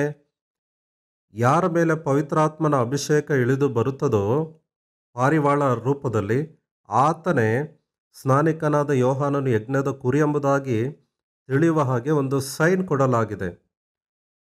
ತಂದೆಯಾದ ದೇವರು, ಕುಮಾರನಾದ ಯೇಸು, ಪವಿತ್ರಾತ್ಮ ಒಂದೇ ಸ್ಥಳದಲ್ಲಿ ಕಾಣುವುದನ್ನು ನಾವು ನೋಡುತ್ತೇವೆ. ಮಾಡಿಸಿಕೊಂಡ ಕೂಡಲೇ ಆತನು ನೀರಿನೊಳಗಿಂದ ಮೇಲಕ್ಕೆ ಬರಲು ಆಕಾಶ ಒಡೆದು ದೇವರಾತ್ಮವು ಪಾರಿವಾಳದ ಹಾಗೆ ತನ್ನ ಮೇಲೆ ಇಳಿಯುವುದನ್ನು ಕಂಡನು. ಯೋಹಾನ ಸುವಾರ್ತೆಯಲ್ಲೂ ಕೂಡ ಇದೇ ಬರೆಯಲಾಗಿದೆ. ಯೋಹಾನ ಸುವಾರ್ತೆ 1ನೇ ಅಧ್ಯಾಯ 32ನೇ ವಾಕ್ಯದಲ್ಲಿ ಕೂಡ ಇದೇ ಮಾತು ಬರೆಯಲಾಗಿದೆ. ಅದನ್ನು ಕೂಡ ಓದೋಣ. ಇದಲ್ಲದೆ ಯೋಹಾನನು ಸಾಕ್ಷಿ ಕೊಟ್ಟು ಹೇಳಿದ್ದೇನೆಂದರೆ, ದೇವರ ಆತ್ಮವು ಪಾರಿವಾಳದಂತೆ ಆಕಾಶದಿಂದ ಇಳಿಯುವುದನ್ನು ನೋಡಿದೆನು. ಅದು ಆತನ ಮೇಲೆ ನೆಲೆಗೊಂಡಿತು. ನನಗೂ ಆತನ ಗುರುತಿರಲಿಲ್ಲ. ಆದರೆ ನೀರಿನ ಸ್ನಾನವನ್ನು ಮಾಡಿಸುವುದಕ್ಕೆ ನನ್ನನ್ನು ಕಳುಹಿಸಿದಾತನು ಯಾವನ ಮೇಲೆ ಆತ್ಮ ಇಳಿದು ಬಂದು ಇರುವುದನ್ನು ನೀನು ನೋಡುತ್ತೀಯೋ ಆತನೇ ಪವಿತ್ರಾತ್ಮದ ಸ್ನಾನವನ್ನು ಕೊಡುವವನು ಎಂದು ತಾನೇ ನನಗೆ ಹೇಳಿದನು. ನಾನು ಅದನ್ನು ನೋಡಿ ಈತನೇ ದೇವಕುಮಾರನೆಂದು ಸಾಕ್ಷಿ ಕೊಟ್ಟಿದ್ದೇನೆ ಅಂದನು. ಯೇಸುವನ್ನು ಮೆಸ್ಸಿಯ, ಯೇಸುವನ್ನು ದೇವಕುಮಾರ, ಯೇಸುವನ್ನು ಪವಿತ್ರಾತ್ಮನ ಸ್ನಾನ ಮಾಡಿಸುವಾತನು ಎಂಬುದಾಗಿ ಸ್ನಾನಿಕನಾದ ಯೋಹಾನನು ಪ್ರಕಟ ಮಾಡುತ್ತಾ ಇದ್ದಾನೆ. ಆತನೇ ಈತನು. ಯಾರ ಕುರಿತಾಗಿ ನಾನು ಸಾಕ್ಷಿ ಹೇಳಿದನೋ ಆತನೇ ಈತನು. ಅರ್ಥ ಆಗ್ತಾ ಇದೆಯಾ? ಅರಣ್ಯದಲ್ಲಿ ಯೋರ್ದನ್ ಬಳಿಯಲ್ಲಿ ಸ್ನಾನಿಕನಾದ ಯೋಹಾನನ ಬಳಿಗೆ ಹೋಗಿ ದೀಕ್ಷಾಸ್ನಾನ ಯಾಕೆ ಕೊಡ್ತಾ ಇದ್ದಾನೋ ಗೊತ್ತಾ? To reveal Jesus Christ to the Israelites. ಅದಕ್ಕೆ ಅನ್ನುತ್ತಿದ್ದಾನೆ, ಅಗೋ ಲೋಕದ ಪಾಪವನ್ನು ನಿವಾರಣೆ ಮಾಡುವಂಥ ಯಜ್ಞದ ಕುರಿಮರಿ. ಪ್ರಕಟಣೆ ಗ್ರಂಥದಲ್ಲಿ ಯಜ್ಞದ ಕುರಿ ಎಂಬುದಾಗಿ 50 ಬಾರಿ ಬರೆಯಲಾಗಿದೆ. 11ನೇ ವಾಕ್ಯ, ಆಗ ನೀನು ಪ್ರಿಯನಾಗಿರುವ ನನ್ನ ಮಗನು, ನಿನ್ನನ್ನು ನಾನು ಮೆಚ್ಚಿದ್ದೇನೆ ಎಂದು ಆಕಾಶವಾಣಿ ಆಯಿತು. ಆತನು ಯಜ್ಞದ ಕುರಿಮರಿಯಾಗಿದ್ದಾನೆ. ಅರ್ಥ ಆಗ್ತಾ ಇದೆಯಾ? ಯಾಕೆ ಪೌಲನು ಅನ್ನುತ್ತಾ ಇದ್ದಾನೆ, ನಮ್ಮ ಪಸ್ಕದ ಬಲಿಪಶುವಾದ ಕ್ರಿಸ್ತನು ವಧಿಸಲ್ಪಟ್ಟಿದೆ ಅಂದನು. ಬಲಿಪಶು ಯೇಸು ಕ್ರಿಸ್ತನೇ. ಯೇಸು ಕ್ರಿಸ್ತನು ಪಸ್ಕ ಹಬ್ಬದ ಕುರಿಮರಿ. ಆತನ ರಕ್ತ ಸುರಿಸಲ್ಪಟ್ಟಿದ್ದರಿಂದ ಸಂಹಾರವಾಗುತ್ತದೆ ನಮ್ಮ ಪಾಪಗಳು ಕ್ಷಮಾಪಣೆಯಾಗುತ್ತದೆ.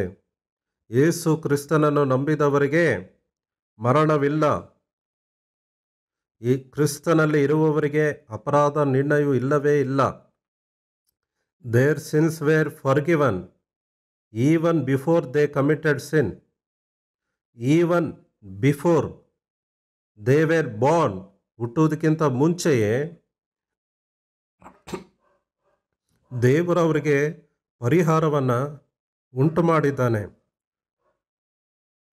ಮನುಷ್ಯನು ಹುಟ್ಟುವುದಕ್ಕಿಂತ ಮುಂಚೆಯೇ, ಮನುಷ್ಯನು ಪಾಪ ಮಾಡುವುದಕ್ಕಿಂತ ಮುಂಚೆಯೇ ಮಾನವನು ಪಾಪವನ್ನು ಮಾಡುತ್ತಾನೆ ಎಂಬುದಾಗಿ ತಿಳಿದ ದೇವರು ಮುಂಚಿತವಾಗಿಯೇ ಲೋಕವನ್ನು ಉಂಟು ಮಾಡುವುದಕ್ಕಿಂತ ಮುಂಚೆಯೇ ಪ್ರಧಾನ ಮನುಷ್ಯನ ಸಮಸ್ಯೆಯಾಗಿರುವಂಥ ಪಾಪ ಪರಿಹಾರವನ್ನು ಆತನು ತನ್ನ ಸಂಕಲ್ಪದ ಮೇರೆಗೆ ನಿವಾರಿಸಿದನು.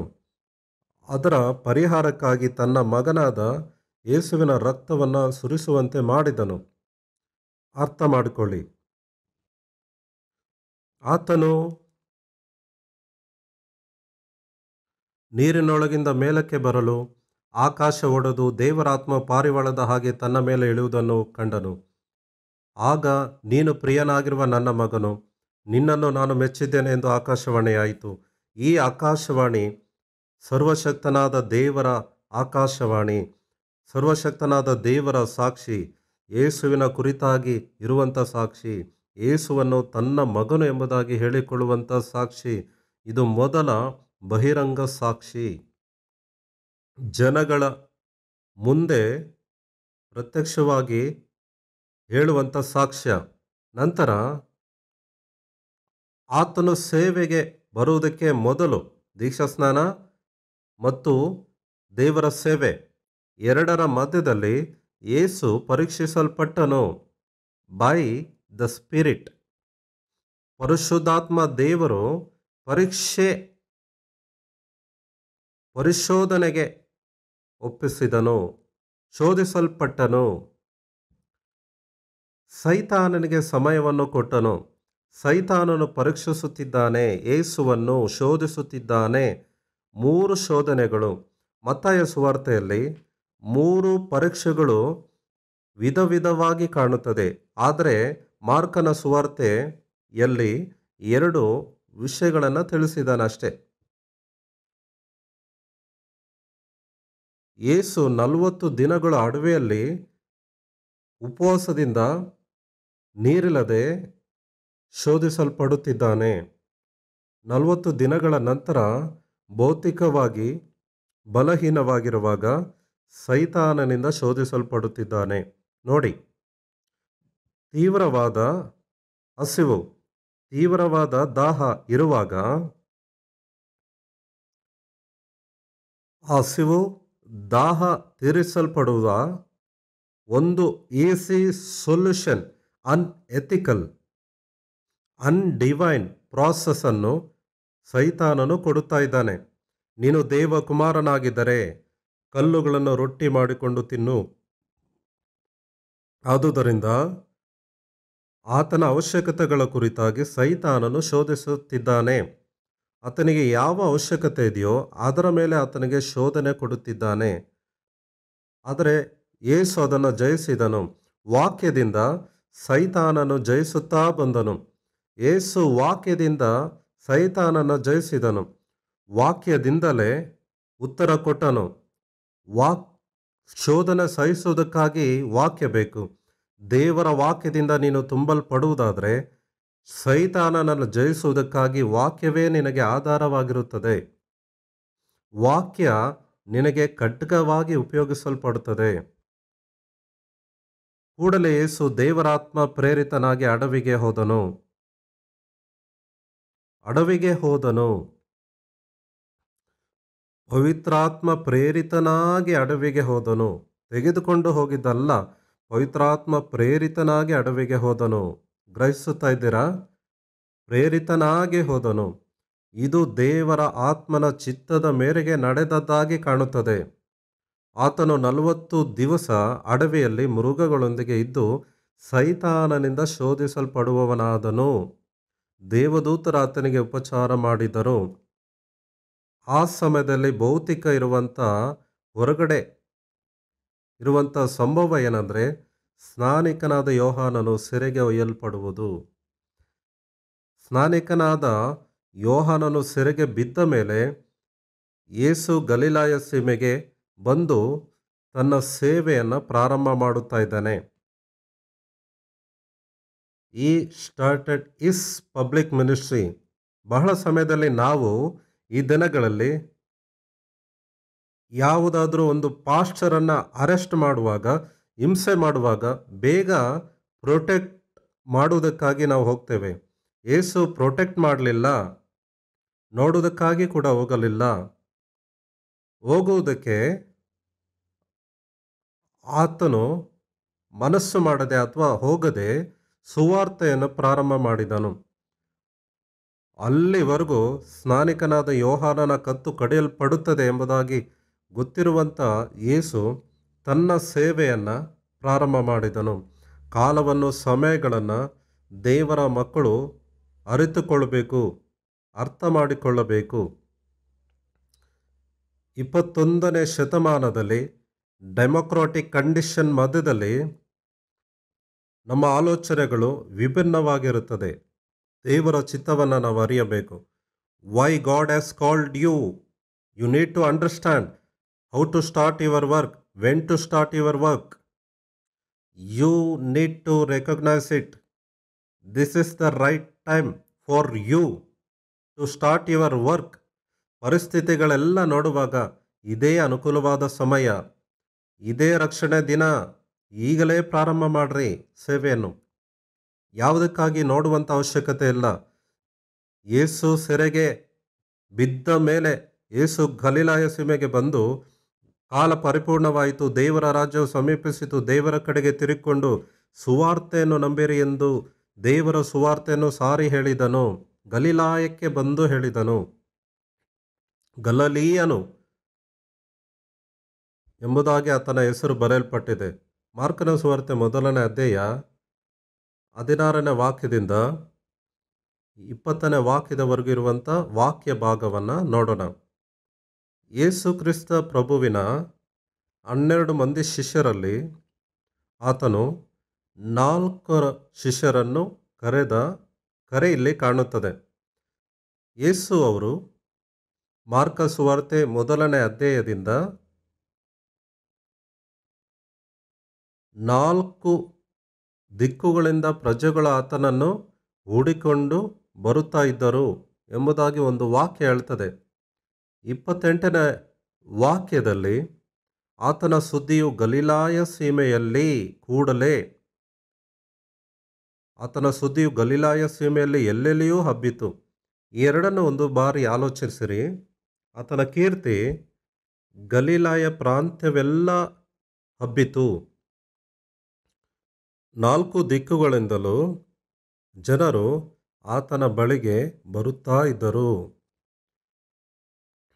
ಆತನ ಪಾಪ್ಯುಲಾರಿಟಿ ಅನೇಕ ಕಡೆ ಹಬ್ಬಿದೆ. 1ನೇ ಅಧ್ಯಾಯದಲ್ಲೇ ಅದು ತಿಳಿಸಲ್ಪಟ್ಟಿದೆ. ಅದಕ್ಕೆ ಕಾರಣ ಏನಂದರೆ ಆತನ ಒಂದು ಮಿಷನ್. ಆತನ ಮಿಷನ್ ಯಾವ ರೀತಿಯಾಗಿದೆಯಂತೆ? Attractive mission. His mission is attractive mission. People likes to follow him. People likes to see him. ಯಾಕೆ ಇದು ಸಂಭವಿಸಿದೆ? ಆತನು ಅದ್ಭುತವಾದ ವಿಧಾನದಲ್ಲಿ ಆತನ ಬೋಧನೆ ಇದೆ. Number 1 about his teaching. New 1 ಹೆಸರು ಪ್ರಖ್ಯಾತಿ ಬರುವುದಕ್ಕೆ ಕಾರಣ ಏನಂದರೆ ಆತನ ಬೋಧನೆಗಳು. He is different from others Jewish teachers. ಯಹೂದ್ಯರ ಇತರ ಬೋಧಕರಿಗಿಂತ ಯೇಸು ಕ್ರಿಸ್ತನ ಬೋಧನೆ ವಿಭಿನ್ನವಾಗಿದೆ. People attracted to his teachings. That is the one reason. ಎರಡನೇದು ಏನಂದರೆ ಇಸ್ ಸೂಪರ್ ನ್ಯಾಚುರಲ್ ಅಥಾರಿಟಿ. ಯೇಸು ಕ್ರಿಸ್ತ ಪ್ರಭು ಸಂಪೂರ್ಣ ಮಾನವ, ಪರಿಶುದ್ಧಾತ್ಮ ಶಕ್ತಿಯ ಮೇರೆಗೆ ತನ್ನ ಕಾರ್ಯವನ್ನು ಮಾಡಿದ್ದಾನೆ. ನಾವೇನು ಅಂದ್ಕೊಳ್ತೇವೆ ಅಂದರೆ ಯೇಸು ಪ್ರಭುವಿಗೆ ಶಕ್ತಿ ಇದೆ, ಆ ಶಕ್ತಿಯಿಂದ ಮಾಡಿದ ಅಂದುಕೊಳ್ಳುತ್ತೇವೆ. ಅದು ತಪ್ಪು. ಇದು ಕಾಂಟ್ರವರ್ಷಿಯಲ್ ಆಗಿ ಇರುತ್ತದೆ. Is a complete man like you and me, and he was a led by the Holy Spirit to do the Lord's ministry. ಆತನು ಕಾರ್ಯ ಮಾಡುವುದಕ್ಕಾಗಿ ದೇವರಾತ್ಮನಿಂದ ಪ್ರೇರಿತನಾಗಿ ಉಪಯೋಗಿಸಲ್ಪಟ್ಟನು. ಆತನ ಸ್ವಂತ ಉದ್ದೇಶದಿಂದ ಅಲ್ಲ, ಆತನು ದೇವಕುಮಾರನಾಗಿ ಮಾಡಿದನು ಅಂತ ಅಲ್ಲ, ಆತನು ಮನುಷ್ಯ ಕುಮಾರನಾಗಿ ಈ ಕಾರ್ಯ ಮಾಡುತ್ತಾ ಇದ್ದಾನೆ. ಮನುಷ್ಯನ ಕುಮಾರನಾಗಿ ಆತನ ಬೋಧೆ ಅದ್ಭುತವಾಗಿದೆ. ಯಾಕೆ? ವೈ? ಆತನ ಬೋಧನೆ ಅದ್ಭುತವಾಗಿರುವುದಕ್ಕೆ ಕಾರಣ ಏನಂದರೆ the concepts of his teachings is entirely different from others. ಯಹೂದ್ಯರ ಬೋಧಕರಿಗಿಂತ ಯೇಸುವಿನ ಬೋಧನೆ ವಿಭಿನ್ನವಾಗಿರುವುದಕ್ಕೆ ಕಾರಣ ಏನಂದರೆ ಆತನು ತೆಗೆದುಕೊಂಡಂಥ ವಿಧಾನಗಳು. ಆತನ ಉಪಮಾನಗಳಿಲ್ಲದೆ, ಸಾಮ್ಯಗಳಿಲ್ಲದೆ ಪ್ರಜೆಗಳಿಗೆ ಬೋಧನೆ ಮಾಡಲಿಲ್ಲ. ದೇವರ ವಾಕ್ಯ ಮೂಲದಿಂದ ನಿಯಮಗಳನ್ನು ಬೋಧಿಸಿದನು. ಅದಕ್ಕೆ ಆತನ ಬೋಧನೆ ಅದಕ್ಕಾಗಿಯೇ ವಿಭಿನ್ನವಾಗಿದೆ. ಅದಕ್ಕೆ ಪ್ರಜೆಗಳು ಅಟ್ರಾಕ್ಟ್ ಆದರು, ಆಕರ್ಷಿಸಲ್ಪಟ್ಟರು. ಆತನ ಸೂಪರ್ ನ್ಯಾಚುರಲ್ ಮಿರಕಲ್ಸ್ ಮಾಡುವಾಗ ಆತನು ದೆವ್ವಗಳನ್ನು ಬಿಡಿಸಿದನು, ದುರಾತ್ಮಗಳನ್ನು ನಿಯಂತ್ರಣ ಮಾಡಿದನು, ಅದು ಮಾತಾಡದ ಹಾಗೆ ಅದು ಹೋಗುವಂತೆ ಮಾಡಿದನು. ಅಧಿಕಾರದಿಂದ ದುರಾತ್ಮಗಳು ಹೋಗುವುದು ಪವಿತ್ರಾತ್ಮನ ಮೂಲಕವಾಗಿ, ಯಾವ ಮನುಷ್ಯನ ಸ್ವಂತ ಶಕ್ತಿಯಿಂದ ಹೊರಡಿಸುವುದಕ್ಕಾಗುವುದಿಲ್ಲ. ಒಂದು ವೇಳೆ ಹೊರಡಿಸುತ್ತಾ ಇದ್ದಾನೆ ಅಂದರೆ ಅದು ದೊಡ್ಡ ದುರಾತ್ಮ ಸಣ್ಣ ದುರಾತ್ಮವನ್ನು ಹೊರಡಿಸುತ್ತಾ ಇದೆ ಅಂತ ಅರ್ಥ. ಯೇಸು ಇದೇ ವಿಮರ್ಶೆಯನ್ನು ಎದುರಿಸಿದನು. ನೀನು ದೆವ್ವಗಳ ಒಡೆಯ ಸಹಾಯದಿಂದ ಸಣ್ಣ ದೆವ್ವಗಳನ್ನು ಬಿಡಿಸುತ್ತಾ ಇದೆಯಾ? ದೇವರಿಂದ ನೀನು ಕರೆಯಲ್ಪಟ್ಟವನಲ್ಲ ಎಂಬುದಾಗಿ ಅವರು ಆರ್ಗ್ಯೂ ಮಾಡಿದ್ರು. ಪರಿಶುದ್ಧಾತ್ಮ ಶಕ್ತಿಯಿಂದ ಮಾತ್ರವೇ ಯೇಸು ಕ್ರಿಸ್ತ ಪ್ರಭು ಅವರು ದೆವ್ವಗಳನ್ನು ಬಿಡಿಸಿದನು, ದುರಾತ್ಮಗಳನ್ನು ಹೊರಡಿಸಿದನು. ದೇವರಾತ್ಮನಿಂದ ಈ ಕಾರ್ಯಗಳನ್ನು ಆತನು ಮಾಡಿದ್ದಾನೆ. ಪ್ರತಿಯೊಬ್ಬ ವಿಶ್ವಾಸಿ ಗುರುತಿಸಬೇಕಾದದ್ದು ಏನಂದರೆ ತನ್ನ ಸೇವೆಯಲ್ಲಿ ದೇವರ ಅಧಿಕಾರವನ್ನು ಎಕ್ಸಸೈಸ್ ಮಾಡುವುದರ ಮೂಲಕ ತನ್ನ ಹೆಸರು ಪ್ರಖ್ಯಾತಿ ಬರುತ್ತದೆ. ಬೋಧನೆ ಪವಿತ್ರಾತ್ಮನ ಅಭಿಷೇಕದಿಂದ ಇರಬೇಕು, ನಂಬಿಕೆ ಕ್ರಿಯಾರೂಪವಾಗಿ ಇರಬೇಕು. ಈ ರೀತಿಯಾಗಿ ಮಾಡುವಾಗ ಅನೇಕ ಸೂಚಕ ಕಾರ್ಯಗಳು, ಅದ್ಭುತ ಕಾರ್ಯಗಳು ಆಗುತ್ತದೆ. ಜನರು ಆಕರ್ಷಿಸಲ್ಪಡುತ್ತಾರೆ. ನಂತರ ಪೇತ್ರನ ಅತ್ತೆಯ ಜ್ವರವನ್ನು ವಾಸಿ ಮಾಡಿದನು. ಎಲ್ಲಕ್ಕಿಂತ ಮುಖ್ಯವಾಗಿ ಕುಷ್ಠರೋಗಿಯನ್ನು ಗುಣಪಡಿಸಿದನು. ಯಾರು ಯಾವಾಗಲೂ ಮಾಡದಂಥ ಕ್ರಿಯೆಗಳನ್ನು ಯೇಸು ಮಾಡಿದನು. That is the reason people followed him. People wants to see Jesus. Is a different man. ಪ್ರತ್ಯೇಕವಾದ ವ್ಯಕ್ತಿ ಎಂಬುದಾಗಿ ಅವರಿಗೆ ಅರ್ಥವಾಯಿತು. ಅದಕ್ಕೆ ಕಾರಣ ಏನಂದರೆ ಶಿಷ್ಯರನ್ನು ನೇಮಿಸುತ್ತಿದ್ದಾನೆ. ಯಾವ ಒಬ್ಬ ವ್ಯಕ್ತಿ ಜಯವನ್ನು ಹೊಂದಬೇಕಾದರೆ ಒಂದು ಟೀಮ್ ಅಸೋಸಿಯೇಟ್ ಬೇಕು, ಒಂದು ಗುಂಪಿನ ಸಹಾಯ ಬೇಕು. ಸೇವೆಯನ್ನು ಪ್ರಾರಂಭಿಸುವುದಕ್ಕಾಗಿ, ಬೋಧನೆ ಪ್ರಾರಂಭ ಮಾಡುವುದಕ್ಕಾಗಿ ಮೊದಲನೇದಾಗಿ ಪ್ರಥಮವಾಗಿ ಆತನು ಸ್ವಂತ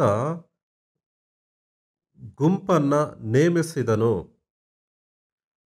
ಒಬ್ಬ ವೈದ್ಯನು ಅಥವಾ ವೈದ್ಯಳು ಸಕ್ಸಸ್ಫುಲ್ ಆಪರೇಷನ್ ಮಾಡಬೇಕು ಅಂದರೆ ತಾನೊಬ್ಬನೇ ಮಾಡುವುದಕ್ಕೆ ಆಗುವುದಿಲ್ಲ. ಒಂದು ಟೀಮ್ನ ಅವಶ್ಯಕತೆ ಇದೆ. ನಂಬರ್ 1 ಅನಸ್ಥೀಸಿಯಾ ಸ್ಪೆಷಲಿಸ್ಟ್ ಬೇಕಾಗುತ್ತೆ. Number 2 very good medical surgical assistant ಬೇಕಾಗುತ್ತದೆ. ನಂಬರ್ 3 ಅದೆಲ್ಲವನ್ನ ಕ್ಲೀನ್ ಮಾಡುವಂಥವರು ಬೇಕು. It's all A team work. ಒಂದು ಆಪರೇಷನ್ ಯಶಸ್ಸನ್ನು ಕಾಣಬೇಕಾದ್ರೆ ವೈದ್ಯನು ಮಾಡುತ್ತಾ ಇದ್ದರೂ ಕೂಡ ಒಂದು ಪರ್ಫೆಕ್ಟ್ ಟೀಮ್ ಬೇಕಾಗುತ್ತೆ. ಹಾಗೆಯೇ ಯೇಸು ಕ್ರಿಸ್ತ ಪ್ರಭು ಆತನು ತನ್ನ ಸೇವೆಯಲ್ಲಿ ಒಂದು ಎಕ್ಸ್ಪರ್ಟ್ ಟೀಮನ್ನು ಆಯ್ಕೆ ಮಾಡುತ್ತಾ ಇದ್ದಾನೆ. ಕೆಲಸ ಮಾಡುವವರನ್ನು ಆಯ್ಕೆ ಮಾಡುತ್ತಾ ಇದ್ದಾನೆ. ಸೋಮಾರಿಗಳು ದೇವರಿಗೆ ಅವಶ್ಯಕ ಇಲ್ಲ. ಸೋಮಾರಿಗಳನ್ನು ದೇವರು ಉಪಯೋಗಿಸುವುದಿಲ್ಲ. God always uses people who are active and involved in their job. ಯಾವುದೋ ಒಂದು ಕಾರ್ಯದಲ್ಲಿ ಚುರುಕಾಗಿರುವಂಥ ವ್ಯಕ್ತಿಯನ್ನು ಯೇಸು ಆರಿಸಿಕೊಳ್ಳುತ್ತಾನೆ. ಪೇತ್ರ ಉದಾಹರಣೆಗೆ ಮೀನುಗಳನ್ನು ಹಿಡುವುದಕ್ಕಾಗಿ ಬಲೆಗಳನ್ನು ಬೀಸುತ್ತಾ ಇದ್ದನು. ಮತ್ತಾಯನು, ಲೇವಿ ಸುಂಕ ವಸೂಲಿಗಾಗಿ ಕಾರ್ಯ ಮಾಡುತ್ತಾ ಇದ್ದರು. ಯಾಕೋಬ, ಯೋಹಾನರು ಮೀನು ಬೇಟೆಗಾಗಿ ಬಲೆಗಳನ್ನು ಬೀಸುತ್ತಾ ಇದ್ದರು. ಆಕ್ಟಿವ್ ಆಗಿ ಇದ್ದರು. ನಾವು ಕೂಡ ಆಕ್ಟಿವ್ ಪೀಪಲ್ ಆಗಿ ಇರುವುದಾದರೆ ದೇವರು ಉಪಯೋಗ ಮಾಡುತ್ತಾನೆ. ನಾವು ಕೂಡ ಆಕ್ಟಿವ್ ಆಗಿರುವಂಥ ವ್ಯಕ್ತಿಗಳನ್ನು ಸೇವೆಯಲ್ಲಿ ಉಪಯೋಗಿಸುವಂಥ ಅಭ್ಯಾಸ ಇಟ್ಟುಕೊಂಡವರಾಗಿರಬೇಕು. 12 ಶಿಷ್ಯರನ್ನು ಆತನು ಆಯ್ಕೆ ಮಾಡಿಕೊಂಡನು. ಆತನ ಸೇವೆಯನ್ನು ಆತನು ಎಕ್ಸ್ಪ್ಯಾಂಡ್ ಮಾಡಿದನು, ಎಲ್ಲೆಗಳನ್ನು ವಿಸ್ತರಿಸಿದನು. 16 ಓದೋಣ. ಹೀಗಿರುವಲ್ಲಿ ಆತನು ಗಲಿಲಾಯ ಸಮುದ್ರದ ಬಳಿಯಲ್ಲಿ ಹೋಗುತ್ತಾ ಇರುವಾಗ ಸೀಮೋನನು, ಸೀಮೋನನ ತಮ್ಮನಾದ ಅಂದ್ರೆಯನು ಸಮುದ್ರದಲ್ಲಿ ಬಲೆ ಬೀಸುವುದನ್ನು ಕಂಡನು. ಅವರು ಬೆಸ್ತರು. ಲೂಕ ಸುವಾರ್ತೆ 5ನೇ ಅಧ್ಯಾಯದಲ್ಲಿ ಪೇತ್ರನನ್ನು ಕರೆದ ಕರೆ ಬಹಳ ವಿಸ್ತಾರವಾಗಿದೆ. ಇಲ್ಲಿ 2 ವಾಕ್ಯದಲ್ಲಿ ಬರೆಯಲಾಗಿದೆ. ಅವರು ಬೆಸ್ತರು, ನನ್ನ ಹಿಂದೆ ಬನ್ನಿರಿ, ಮನುಷ್ಯರನ್ನು ಹಿಡಿಯುವ ಬೆಸ್ತರನ್ನಾಗಿ ನಿಮ್ಮನ್ನು ಮಾಡುವೆನು ಎಂದು ಹೇಳಿದನು. ಈ ಉದ್ಯೋಗ ಇದಕ್ಕಿಂತ ಮುಂಚೆ ಎಲ್ಲಿದೆ? ಏನು ಅರ್ಥ ಆಯ್ತು ಅವ್ರಿಗೆ? ಅವರು ಮೀನು ಹಿಡಿಯುವ ಬೆಸ್ತರು, ಮನುಷ್ಯರನ್ನು ಹಿಡಿಯುವಿರಿ ಅನ್ನುವಾಗ ಅವ್ರಿಗೆ ಏನು ಅರ್ಥ ಆಗಿರ್ಬೋದು? ಯೇಸು ಕ್ರಿಸ್ತ ಪ್ರಭು ಅವರು ಮನುಷ್ಯರ ಹಿಡಿಯುವ ಬೆಸ್ತನು. ಯಾವುದೇ ಪ್ರಾಡಕ್ಟ್ ಈ ಲೋಕದಲ್ಲಿ ಯಾವುದೇ ಉದ್ಯೋಗವನ್ನು ತೆಗೆದುಕೊಳ್ಳುವಾಗ it deals with physical item, ಭೌತಿಕ ವಸ್ತುಗಳ ಡೀಲ್ ಮಾಡುತ್ತದೆ. ಆದರೆ ಯೇಸುವಿನ market deals with people. That is more great thing than dealing with others. ಮೀನುಗಳು ಪ್ರಾಡಕ್ಟ್, ಮನುಷ್ಯರು ದೇವರಿಂದ ಮಾಡಲ್ಪಟ್ಟವರು. ದೇವರು ವಿಭಿನ್ನವಾಗಿ ಅವರನ್ನು ಕರೆಯುತ್ತಾ ಇದ್ದಾನೆ. ನನ್ನನ್ನು ಹಿಂಬಾಲಿಸಿರಿ, ನನ್ನ ಹಿಂದೆ ಬನ್ನಿರಿ, ಫಾಲೋ ಮೀ. ಯೇಸುವನ್ನು ಹಿಂಬಾಲಿಸಬೇಕಾದರೆ ಬಲೆಯನ್ನು ಬಿಡಬೇಕು, ದೋಣಿಯನ್ನು ಬಿಡಬೇಕು, ಯೇಸುವನ್ನು ಹಿಂಬಾಲಿಸಬೇಕು. ಇದು ಯೇಸುವಿನ ಶಿಷ್ಯರ ಗುಣಲಕ್ಷಣ. ಮತ್ತೆ ಇನ್ನೂ 2 ಕರೆಯುತ್ತಾ ಇದ್ದಾನೆ. ಹೇಳುತ್ತಲೇ ಅವರು ತಮ್ಮ ಬಲೆಗಳನ್ನು ಬಿಟ್ಟು ಆತನ ಹಿಂದೆ ಹೋದರು. ಇನ್ನೂ ಸ್ವಲ್ಪ ಮುಂದೆ ಹೋಗಿ ಜೆಬೆದಾಯನ ಮಗನಾದ ಯಾಕೋಬನನ್ನು ಅವನ ತಮ್ಮನಾದ ಯೋಹಾನನನ್ನು ಕಂಡನು. ಇವರು ದೋಣಿಯಲ್ಲಿ ತಮ್ಮ ಬಲೆಗಳನ್ನು ಸರಿ ಮಾಡುತ್ತಾ ಇದ್ದರು. ಕೂಡಲೇ ಇವರನ್ನೂ ಕರೆದನು. ಪೇತ್ರ, ಅಂದ್ರೆಯ, ಸೀಮೋನ ಅಂದರೆ ಸೈಮನ್ ಪೀಟರ್, ಅವನ ಸ್ವಂತ ತಮ್ಮ ಅಂದ್ರೆಯನು. ಸ್ವಂತ ಅಣ್ಣ ತಮ್ಮಂದರು ಸೀಮೋನ, ಅಂದ್ರೆಯ. ಅಂದ್ರೆಯ ಸಣ್ಣವನು, ಪೇತ್ರ ದೊಡ್ಡವನು. 2 ಅಣ್ಣ ತಮ್ಮಂದಿರನ್ನು ಕರೆದನು. ಯೋಹಾನ, ಯಾಕೋಬರು ಕೂಡ ಸ್ವಂತ ಅಣ್ಣ ತಮ್ಮಂದಿರು. ಇಲ್ಲಿ ಒಬ್ಬನು ಬಲೆ ಬೀಸುತ್ತಾ ಇದ್ರೆ ಮತ್ತೊಬ್ಬನು ತುಳಿಯುತ್ತಾ ಇದ್ದಾನೆ. ಅವರನ್ನೂ ನೋಡಿದನು, ಅವರನ್ನು ಕರೆದನು. ಕೂಡಲೇ ಅವರನ್ನು ಕರೆದನು. ಕೂಡಲೇ ಅನ್ನುವಂಥ ಪದ 31 ಬಾರಿ ಮಾರ್ಕನ ಸುವಾರ್ತೆಯಲ್ಲಿ ಬರೆಯಲಾಗಿದೆ. ಕೂಡಲೇ, ಇಮ್ಮಿಡಿಯೇಟ್ ಆಕ್ಷನ್ ಟುಕ್ ಪ್ಲೇಸ್. ನಾವು ಮಾಡಬೇಕಾದದ್ದು ಏನಂದರೆ ಬೇಗನೆ ಕೂಡಲೇ ಕೆಲಸಕ್ಕೆ ಇಳಿಯಬೇಕು. Jesus invited them immediately. They joined the job work. ಅರ್ಥ ಆಗಿದೆಯಾ? ಯೋಹಾನ ಯಾಕೋಬರು ಕೂಡಲೇ ತಮ್ಮ ತಂದೆಯನ್ನು ಜೆಬೆದಾಯನನ್ನು ತಮ್ಮ ತಂದೆಯಾದ ಜೆಬೆದಾಯನನ್ನು ಕೂಲಿಯಾಳುಗಳ ಸಂಗಡ ದೋಣಿಯನ್ನು ಬಿಟ್ಟು ಆತನ ಹಿಂದೆ ಹೋದರು. That is the success. ಅವರು ಕೂಡಲೇ ನಿರ್ಣಯ ತೆಗೆದುಕೊಂಡರು, ಆತನನ್ನು ನಂಬಿದರು. ಆತನು ಅವರನ್ನು ಆಕರ್ಷಿಸಿದನು. ಅದಕ್ಕೆ ಅವರ ವ್ಯಾಪಾರವನ್ನು ಬಿಟ್ಟು ಆತನನ್ನು ಹಿಂಬಾಲಿಸಿದರು. 21ರಿಂದ ನೋಡೋಣ. ಅವರು ಕೆಫರ್ನೌಮಿಗೆ ಬಂದರು. ಕೆಫರ್ನೌಮಲ್ಲಿ ಯೇಸುವಿನ ಹೋಮ್ ಟೌನ್ ಆಗಿ ಬದಲಾಯಿಸಿಕೊಂಡನು. ಕೆಫರ್ನೌಮನ್ನು ಆತನು ಬದಲಾಯಿಸಿಕೊಂಡನು. ವಾಸ್ತವವಾಗಿ ಆತನು ನಜರೇತಿನಲ್ಲಿ ಬೆಳೆದನು. ಆತನ ಸೇವೆಗೆ ಬರುವಾಗ ಹೆಡ್ ಕ್ವಾರ್ಟರ್ ಆಗಿ ಕೆಫರ್ನೌಮನ್ನು ಇಟ್ಟುಕೊಂಡನು. ಮಿನಿಸ್ಟ್ರಿ ಹೆಡ್ ಕ್ವಾರ್ಟರ್ ಆಗಿ ಕೆಫರ್ನೌಮನ್ನು ಯೇಸು ಆರಿಸಿಕೊಂಡನು. ತನ್ನ ಸ್ವಂತ ಪ್ರಜೆಗಳು ಆತನನ್ನು ತಿರಸ್ಕರಿಸಿದರು. ಅದಕ್ಕೆ ಕೆಫರ್ನೌಮಿಗೆ ಬಂದು ಪೇತ್ರನ ಅತ್ತೆಯ ಮನೆಯನ್ನು ಯೇಸುವಿನ ನಿವಾಸಕ್ಕಾಗಿ ತೆಗೆದುಕೊಂಡನು. ಅವರು ಕೊಟ್ಟರು. ಅಲ್ಲಿಯೇ ಕಾರ್ಯ ಮಾಡುತ್ತಾ ಬಂದನು. ಅಲ್ಲಿಯೇ ಇದ್ದು ಆತನ ಸೇವೆಯನ್ನು ಪ್ರಾರಂಭ ಮಾಡಿದನು. ಬಳಿಕ ಅವರು ಕೆಫರ್ನೌಮ್ ಎಂಬ ಊರಿಗೆ ಸೇರಿದರು. ಕೂಡಲೇ ಸಬ್ಬರ್ ದಿನದಲ್ಲಿ ಯೇಸು ಸಭಾಮಂದಿರಕ್ಕೆ ಹೋಗಿ ಉಪದೇಶ ಮಾಡಿದನು. Who invited him to preach? Nobody. ಸೇವಕರು ಯಾರಾದರೂ ಆಹ್ವಾನ ಮಾಡದೆ ಬೋಧಿಸಿದರೆ, ಯಾರಾದರೂ ನನ್ನನ್ನು ಕರೆದ್ರೆ ನಾನು ಹೋಗ್ತೇನೆ, ಪರ್ಮಿಷನ್ ತೆಗೆದುಕೊಂಡು ಬೋಧನೆ ಮಾಡ್ತೇನೆ. ನನ್ನ ಸ್ಥಾನಕ್ಕೆ ಇರುವಂಥ ವ್ಯಕ್ತಿಗಳು ಯಾರೂ ಕೇಳೋದಿಲ್ಲ. ಆದರೆ ನಾನು ಸಣ್ಣ ಸಣ್ಣ ಸಭೆಗಳಿಗೆ ಹೋಗಿ ಮನವಿ ಮಾಡಿಕೊಂಡು ರಿಕ್ವೆಸ್ಟ್ ಮಾಡಿಕೊಂಡು ಆ ಸಭೆಯಲ್ಲಿ ಬೋಧನೆ ಮಾಡ್ತೇನೆ. ವಿನೂತನವಾದ ಬೋಧನೆ, ಭಿನ್ನವಾದ ವಿಧಾನದಲ್ಲಿ ವಾಕ್ಯವನ್ನು ಕೊಡುತ್ತಾ ಬರುತ್ತಿರುತ್ತೇನೆ. That's made me popular. ಇದೇ ಅನೇಕರ ಪರಿಚಯ ನನಗೆ ಆಗುವಂತೆ, ನನ್ನ ಪರಿಚಯ ಅವ್ರಿಗಾಗುವಂತೆ ಮಾಡಿತು. ಆತನು ಸಭಾಮಂದಿರಕ್ಕೆ ಹೋಗಿ ಉಪದೇಶ ಮಾಡಿದನು. ಜನರು ಆತನ ಉಪದೇಶಕ್ಕೆ ಅತ್ಯಾಶ್ಚರ್ಯಪಟ್ಟರು. ಯಾಕೆಂದರೆ ಆತನು ಶಾಸ್ತ್ರಿಗಳಂತೆ ಉಪದೇಶ ಮಾಡದೆ ಅಧಿಕಾರವಿದ್ದವನಂತೆ ಅವರಿಗೆ ಉಪದೇಶ ಮಾಡುತ್ತಿದ್ದನು. ಯಾವ ಅಧಿಕಾರ? ಆತನು ಯಾವ ಬೋಧನೆ ಮಾಡಿದನೋ ಅದನ್ನು ಆಚರಿಸುವಂಥವನಾಗಿದ್ದಾನೆ. ಆತನು ಆಚರಿಸುವಂಥ ಅನುಭವ ಹೊಂದಿದವನು.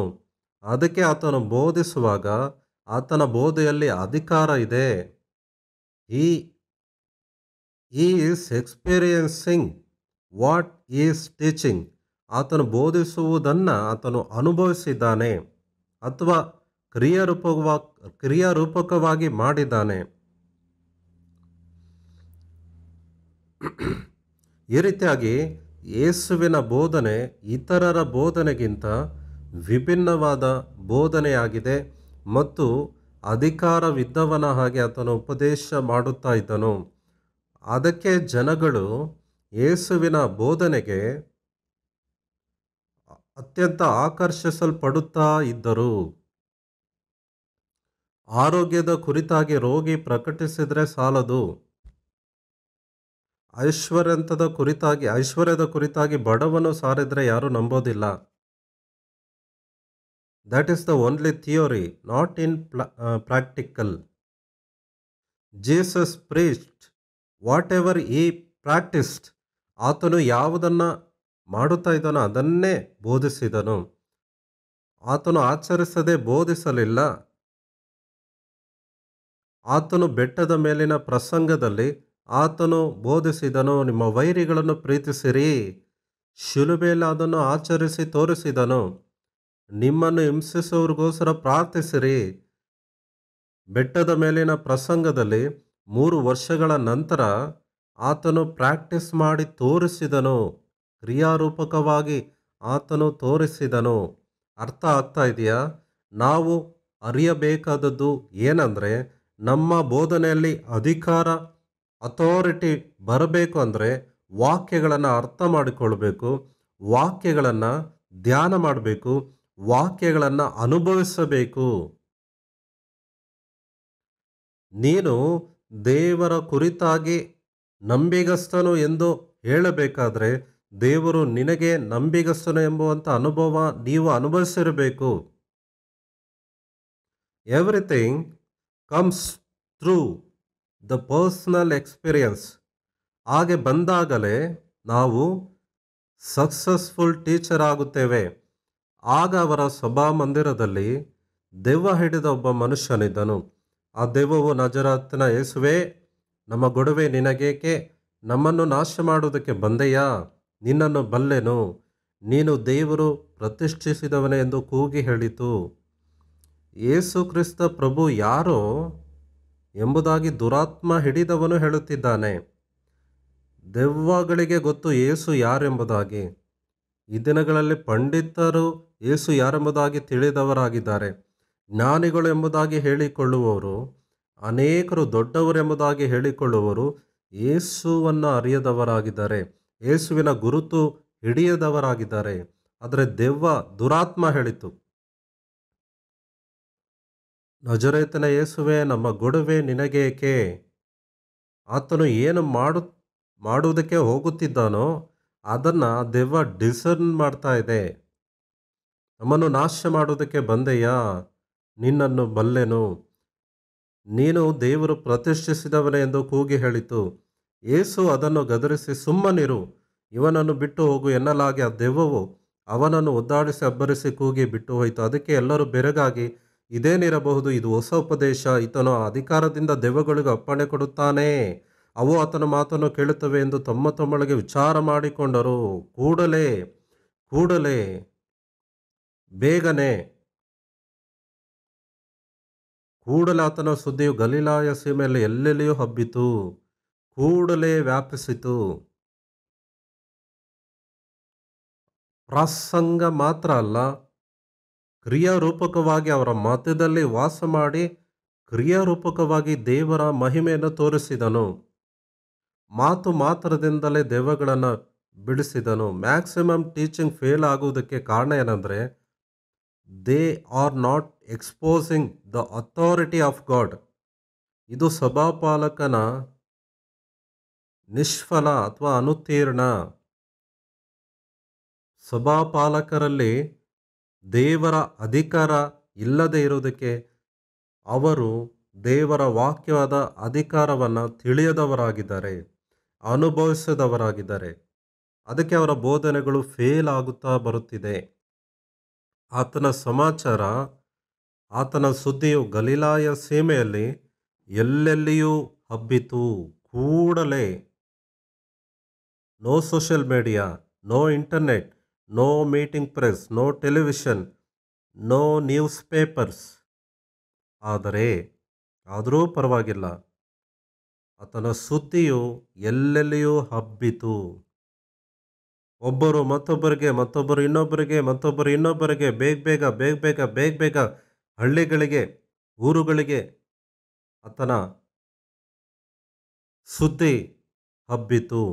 ಆತನನ್ನು ನೋಡುವ ಉತ್ಸುಕತೆ ಎಲ್ಲರಲ್ಲೂ ಪ್ರಾರಂಭವಾಯಿತು. 29ರಿಂದ 31ನೇ ವಾಕ್ಯದವರೆಗೂ ಇರುವ ವಾಕ್ಯ ಭಾಗ ಓದೋಣ. ಕೂಡಲೇ ಆತನ ಸುದ್ದಿಯು ಗಲಿಲಾಯ ಸೀಮೆಯಲ್ಲಿ ಎಲ್ಲೆಲ್ಲಿಯೂ ಹಬ್ಬಿತು. ಆಮೇಲೆ ಅವರು ಸಭಾಮಂದಿರದಿಂದ ಹೊರಟು ಯಾಕೋಬ, ಯೋಹಾನರ ಸಂಗಡ ಸೀಮೋನ, ಅಂದ್ರೆಯರ ಮನೆಗೆ ಬಂದರು. ಕೂಡಲೇ ಇಮ್ಮಿಡಿಯೇಟ್ ಪ್ರೊಸೀಜರ್ ಅಂದರೆ ಆ ಕಾರ್ಯಗಳು ವೇಗವಾಗಿ ದೇವರು ಮಾಡ್ತಾ ಇದ್ದಾನೆ. ಯೇಸು ಕೂಡಲೇ ಆಮೇಲೆ ಪೇತ್ರನ ಮನೆಗೆ ಹೋದರು. ಪೇತ್ರನ ಮನೆಗೆ ಹೋದಾಗ ಅಲ್ಲಿ ಸೀಮೋನನ ಅತ್ತೆ ಜ್ವರ ಬಂದು ಮಲಗಿರಲಾಗಿ ಅವರು ಆಕೆಯ ಸಂಗತಿಯನ್ನು ಆತನಿಗೆ ತಿಳಿಸಿದರು. ಕೂಡಲೇ ಹೋದರು, ಕೂಡಲೇ ಹೇಳಿಬಿಟ್ಟರು. ಆತನು ಹತ್ತಿರಕ್ಕೆ ಬಂದು ಆಕೆ ಕೈಯನ್ನು ಹಿಡಿದು ಎಬ್ಬಿಸಲು ಜ್ವರವು ಆಕೆಯನ್ನು ಬಿಟ್ಟು ಹೋಯಿತು. ಆಕೆಯು ಅವರಿಗೆ ಉಪಚಾರ ಮಾಡಿದಳು. ಈ ರೀತಿಯಾಗಿ ಯೇಸು ತನ್ನ ಸೇವೆಯಲ್ಲಿ ದೊಡ್ಡ ದೊಡ್ಡ ಮಹತ್ ಕಾರ್ಯಗಳನ್ನು ಮಾಡಿದ್ದಾನೆ. She is delivered from the fever and from the weakness, healing. ವಿಶ್ವಾಸದ ಮೂಲಕ ಯೇಸು ಮಾಡುತ್ತಿದ್ದಾನೆ. ಯೇಸು ಒಬ್ಬ ಮನುಷ್ಯ ಕುಮಾರನಾಗಿ ಈ ಕಾರ್ಯ ಮಾಡುತ್ತಿದ್ದಾನೆ. ನಾವು ಅಭ್ಯಾಸದಲ್ಲಿ ಇರುವಂಥವರು.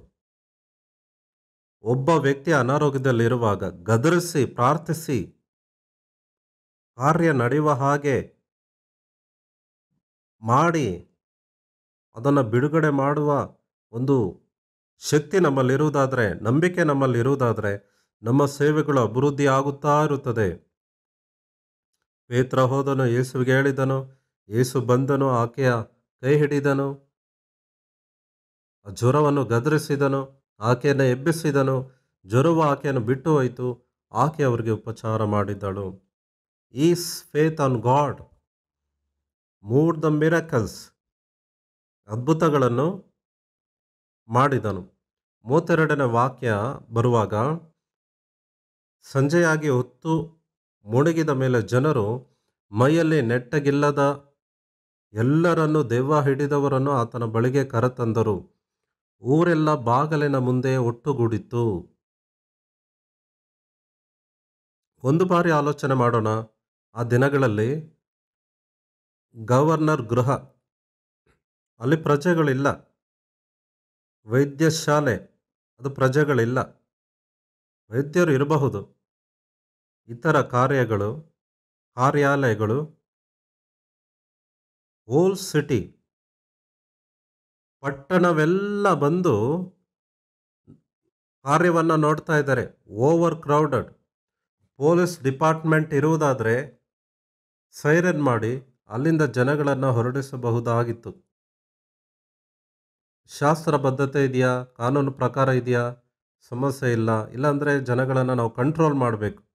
ಭಾರತ ದೇಶದಲ್ಲಿ, ಆಂಧ್ರ ರಾಜ್ಯದಲ್ಲಿ ಬಹಳ ಜನ ಕೊಡುವಂಥ ಫೇಮಸ್ ಬ್ರದರ್ಸ್, ಶ್ರೀಮತ್ ಬ್ರದರ್ಸ್ ಅನ್ನುತ್ತಾರೆ. ಇವರು ಆಸ್ತಮ ಇರುವಂಥ ರೋಗಿಯನ್ನು ಮೀನು ನುಂಗುವಂತೆ ಮಾಡ್ತಾರೆ. ಇದು ಕಾನೂನು ನಿಯಮ ಇಲ್ಲದ, ಶಾಸ್ತ್ರಗಳ ಆಧಾರ ಇಲ್ಲದಂಥ ಒಂದು ಟ್ರೀಟ್ಮೆಂಟ್. ಈ ಕೆಲಸ ಅವರು ಗ್ರೌಂಡಲ್ಲಿ ಮಾಡುವಾಗ ಸಾವಿರಾರು ಜನಗಳು ಕ್ಯೂರಿಯಾಸಿಟಿಗಾಗಿ ಕ್ಯೂವಲ್ಲಿದ್ದು ಆ ಮೀನನ್ನು ನುಂಗಿ ಆ ಕಾರ್ಯವನ್ನು ಮಾಡ್ತಾ ಇರ್ತಾರೆ. ಅದನ್ನು ನಿಲ್ಲಿಸದೇ ಹೋದರು ಇಡೀ ದೇಶದಲ್ಲಿ. Police has to attend the crowd. ಪೊಲೀಸರು ಆ ಸ್ಥಳಕ್ಕೆ ಬಂದರು. ಅದನ್ನು ಮಾಡದ ಹಾಗೆ ಪೊಲೀಸರು ಅವರನ್ನು ಚದುರಿಸಿದರು. ಯೇಸು ಇರುವಂಥ ಮನೆಯ ಮುಂದೆ ಊರೆಲ್ಲ ಬಾಗಿಲಿನ ಮುಂದೆ ಒಟ್ಟುಗೂಡಿತು. ನಾನು ಮನವಿ ಮಾಡುತ್ತೇನೆ, ನಿನ್ನಿಂದ ಆಗುವಂಥ ಫಲ ಏನೆಂಬುದಾಗಿ ಪ್ರಜೆಗಳು ನೋಡುವಾಗ ಗುಂಪು ಗುಂಪಾಗಿ ಬರುತ್ತಾರೆ. ನನ್ನ ಮುಂದೆ ಯಾರೂ ಇಲ್ಲ ಅಂತ ನೀವು ಅಂದುಕೊಳ್ಳುವುದಾದರೆ ನೀನು ಬದಲಾಗಬೇಕು. ದೇವರ ವಾಕ್ಯದ ಅಧಿಕಾರ ನೀವು ತಿಳಿಬೇಕು. People are seeking for solution for there problems, for there sickness, for there conditions, for there poverty. ಅದನ್ನು ನಾವು ಏನಾದರೂ ಮಾಡಿ ಬಿಡುಗಡೆ ಕೊಡುವಾಗ ಪ್ರಜೆಗಳು ನಮ್ಮನ್ನು ಹುಡುಕಿ ಬರುತ್ತಾರೆ. ಪ್ರತಿಯೊಬ್ಬ ಕ್ರೈಸ್ತನು ಇದರ ಕುರಿತಾಗಿ ಆಲೋಚನೆ ಮಾಡುವಂಥ ಅವಶ್ಯಕತೆ ಇದೆ. ಆಗ ಆತನು ತರತರವಾದ ರೋಗಗಳಿಂದ ಮೈಯಲ್ಲಿ ನೆಟ್ಟಗಿಲ್ಲದ ಬಹುಜನರನ್ನು ವಾಸಿಮಾಡಿ ಅನೇಕ ದೆವ್ವಗಳನ್ನು ಬಿಡಿಸಿದನು. ತಾನು ಇಂಥವನೆಂದು ಅವುಗಳಿಗೆ ತಿಳಿದದ್ದರಿಂದ ಆತನು ಅವುಗಳನ್ನು ಮಾತಾಡಗೊಡಿಸಲಿಲ್ಲ. 35ರಿಂದ 39ನೇ ವಾಕ್ಯದವರೆಗೂ ನಾವು ನೋಡುವಾಗ, ಮುಂಜಾನೆ ಓದೋಣ. 35. ಮುಂಜಾನೆ ಇನ್ನೂ ಮೊಬ್ಬಿರುವಾಗ ಆತನು ಎದ್ದು ಹೊರಟು ಅಡವಿಯ ಸ್ಥಳಕ್ಕೆ ಹೋಗಿ ದೇವರನ್ನು ಪ್ರಾರ್ಥಿಸುತ್ತಾ ಇದ್ದನು. ಸೀಮೋನನು ಅವನ ಸಂಗಡ ಇದ್ದವರು ಆತನನ್ನು ಹಿಂದಟ್ಟಿ ಕಂಡು, ಎಲ್ಲರೂ ನಿನ್ನನ್ನು ಹುಡುಕುತ್ತಾರೆ ಅನ್ನಲಾಗಿ ಆತನು ಅವರಿಗೆ, ನೋಡಿ, ಮುಂಜಾನೆ ಇನ್ನೂ ಮೊಬ್ಬಿರುವಾಗ ಎದ್ದನು. ಈ ಒಂದು ಅನುಭವ ನಮಗಿದೆಯಾ? ಮುಂಜಾನೆ ಇನ್ನೂ ಮೊಬ್ಬಿರುವಾಗ ಎದ್ದೇಳುವಂಥ ಅನುಭವ ಇದೆಯಾ? ಇನ್ನೂ ಕತ್ತಲಿರುವಾಗ ಎದ್ದೇಳುವ ಅನುಭವ ಇದೆಯಾ ನಮಗೆ? ಏಕಾಂತ ಪ್ರಾರ್ಥನೆ. ಶಿಷ್ಯರನ್ನು ಬಿಟ್ಟು ಒಬ್ಬನೇ ಹೋದನು. ಏಕಾಂತವಾದ ಪ್ರಾರ್ಥನೆ ನಮಗಿದೆಯಾ? ಇರಬೇಕು. ನಾವು ಪ್ರಾರ್ಥಿಸುವವರಾಗಿ ಇರಬೇಕು. ದೇವರ ಮಕ್ಕಳೇ, ನಾವು ಪ್ರಾರ್ಥಿಸುವವರಾಗಿ ಇರಬೇಕು. ಏಕಾಂತವಾಗಿ ದೇವರ ಸನ್ನಿಧಿಗೆ ಹೋಗಿ ಪ್ರಾರ್ಥಿಸುವವರಾಗಿ ಇರಬೇಕು. ಅವೇ ಫ್ರಮ್ ದ ಪೀಪಲ್, ಪ್ರಜೆಗಳನ್ನು ಬಿಟ್ಟು ಒಂಟಿಯಾಗಿ ಇನ್ನೂ ಕತ್ತಲಿರುವಾಗ ದೇವರ ಪ್ರಸನ್ನತೆಯಲ್ಲಿ ಪ್ರಾರ್ಥಿಸುತ್ತಾ ಇದ್ದಾನೆ. ಈ ಅನುಭವ ನಮಗೆ ಬೇಕು. ಸೀಮೋನನು ಅವನ ಸಂಗಡ ಇದ್ದವರು ಆತನನ್ನು ಹಿಂದಟ್ಟಿ ಕಂಡು, ಎಲ್ಲರೂ ನಿನ್ನನ್ನು ಹುಡುಕುತ್ತಾರೆ ಅನ್ನಲಾಗಿ ಆತನು ಅವರಿಗೆ, ನಾವು ಸಮೀಪದಲ್ಲಿರುವ ಬೇರೆ ಊರುಗಳಿಗೆ ಹೋಗೋಣ, ಅಲ್ಲಿಯೂ ನಾನು ಸುವಾರ್ತೆಯನ್ನು ಸಾರಬೇಕು, ಇದಕ್ಕಾಗಿಯೇ ನಾನು ಹೊರಟು ಬಂದಿದ್ದೇನೆ ಎಂದು ಹೇಳಿದನು. Jesus is remembering is purpose of life. ತನ್ನ ಜೀವಿತದ ಸಂಕಲ್ಪವನ್ನು ಆತನು ಯಾವಾಗಲೂ ನೆನಪು ಮಾಡಿಕೊಳ್ಳುತ್ತಿದ್ದಾನೆ. ಎಲ್ಲಿಂದ ಬಂದೆ? ಯಾವುದಕ್ಕಾಗಿ ಬಂದೆ? ಆತನು ಯಾರು? ಎಲ್ಲಿಂದ ಬಂದವನು? ಯಾವುದಕ್ಕಾಗಿ ಬಂದನು? ಎಲ್ಲಿಗೆ ಹೋಗಬೇಕು? ಈ ಪ್ರಶ್ನೆಗಳನ್ನು ಆತನು ಶಿಷ್ಯರಿಗೆ ಕೇಳುತ್ತಿದ್ದಾನೆ. ತಂದೆಯಾದ ದೇವರಿಂದ ಬಂದ, ಪರಲೋಕದಿಂದ ಬಂದ, ಪರಲೋಕ ರಾಜ್ಯಕ್ಕೆ ಮತ್ತೆ ಆತನು ಹೊರಡುತ್ತಾನೆ. ಭೂಮಿಯಲ್ಲಿ ಏನು ಮಾಡುವುದಕ್ಕಾಗಿ ಬಂದಿದ್ದಾನೆ? ಪ್ರಜೆಗಳನ್ನು ದೇವರಿಗಾಗಿ ಸಿದ್ಧ ಮಾಡುವುದಕ್ಕಾಗಿ ಬಂದಿದ್ದಾನೆ. ಪಾಪ ಕ್ಷಮಾಪಣೆಗಾಗಿ ತನ್ನ ರಕ್ತವನ್ನು ಸುರಿಸುವುದಕ್ಕಾಗಿ, ಪ್ರಜೆಗಳು ಇದನ್ನು ಅರಿಯುವುದಕ್ಕಾಗಿ, ಪ್ರಜೆಗಳು ಯೇಸುವಿನ ಮೂಲಕ ದೇವರನ್ನು ಕಂಡುಕೊಳ್ಳುವುದಕ್ಕಾಗಿ, to deliver them from their sins and to make them holy people unto God. For this purpose Jesus came to this earth. ಆತನು ದೇವರ ಸಂಕಲ್ಪವನ್ನು ತಿಳಿದವನಾಗಿ ಇದ್ದಾನೆ. ನಾವು ಗ್ರಾಮಗಳನ್ನು ಸಂಧಿಸಬೇಕು, ಊರುಗಳನ್ನು ಸಂಧಿಸಬೇಕು, ಅವರಿಗೆ ದೇವರ ವಾಕ್ಯದ ಬೋಧನೆ ಮಾಡಬೇಕು. ಆಗ ಮಾತ್ರವೇ ಜನಗಳು ಆಶೀರ್ವಾದ ಹೊಂದುವರು. ಬಳಿಕ ಆತನು ಗಲಿಲಾಯದಲ್ಲೆಲ್ಲ ಹೋಗಿ ಅವರ ಸಭಾಮಂದಿರಗಳಲ್ಲಿ ಸುವಾರ್ತೆಯನ್ನು ಸಾರುತ್ತಾ ದೆವ್ವಗಳನ್ನು ಬಿಡಿಸುತ್ತಾ ಇದ್ದನು. 40ನೇ ವಾಕ್ಯದಿಂದ ಕೊನೆ ವಾಕ್ಯದವರೆಗೂ ಮಹಾ ಅದ್ಭುತ ನಡೆಯಿದೆ. ಏನೆಂದರೆ, ಕುಷ್ಠರೋಗಿ ಯೇಸುವಿನ ಬಳಿಗೆ ಬಂದನು. ಒಬ್ಬ ಕುಷ್ಠರೋಗಿಯು ಯೇಸುವಿನ ಬಳಿಗೆ ಬಂದನು. ಮತ್ತಾಯ 8ನೇ ಅಧ್ಯಾಯದಲ್ಲಿ ಕೂಡ ಇದೇ ವೃತ್ತಾಂತ ಬರೆಯಲಾಗಿದೆ. ಆತನ ಮುಂದೆ ಮೊಣಕಾಲು ಊರಿಕೊಂಡನು. ನಿನಗೆ ಮನಸ್ಸಿದ್ದರೆ ನನ್ನನ್ನು ಶುದ್ಧ ಮಾಡಬಲ್ಲೆ ಎಂದು ಬೇಡಿಕೊಂಡನು. ಆತನು ಕನಿಕರಪಟ್ಟನು, ಕೈ ನೀಡಿದನು, ಅವನನ್ನು ಮುಟ್ಟಿದನು. ನನಗೆ ಮನಸ್ಸುಂಟು, ಶುದ್ಧವಾಗು ಅಂದನು. ಕೂಡಲೇ ಅವನ ಕುಷ್ಠವು ಹೋಗಿ ಅವನು ಶುದ್ಧವಾದನು. ಒಂದು ವಿಷಯ ಇಲ್ಲೇ ಹೇಳ್ತೇನೆ. ವಿಮೋಚನಾ ಕಾಂಡ ನಾವು ಧ್ಯಾನ ಮಾಡಿದ್ದೇವೆ.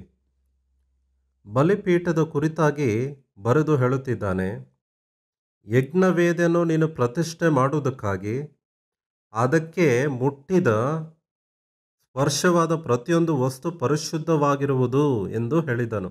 ದೇವರು ಮೋಶೆಗೆ ಹೇಳಿದನು, ಯಜ್ಞವೇದಿಗೆ ಯಾರು ಮುಟ್ಟಿದರೋ ಅವರೆಲ್ಲ ಪರಿಶುದ್ಧವಾಗುತ್ತಾರೆ. Jesus Christ is the altar of God. ಆತನು ಪಸ್ಕದ ಕುರಿ, ಶಿಲುಬೆ ಅನ್ನುವಂಥ ವೇದಿಕೆ ಮೇಲೆ ಬಲಿಪಶು ಆಗಿದ್ದು ಆತನೇ.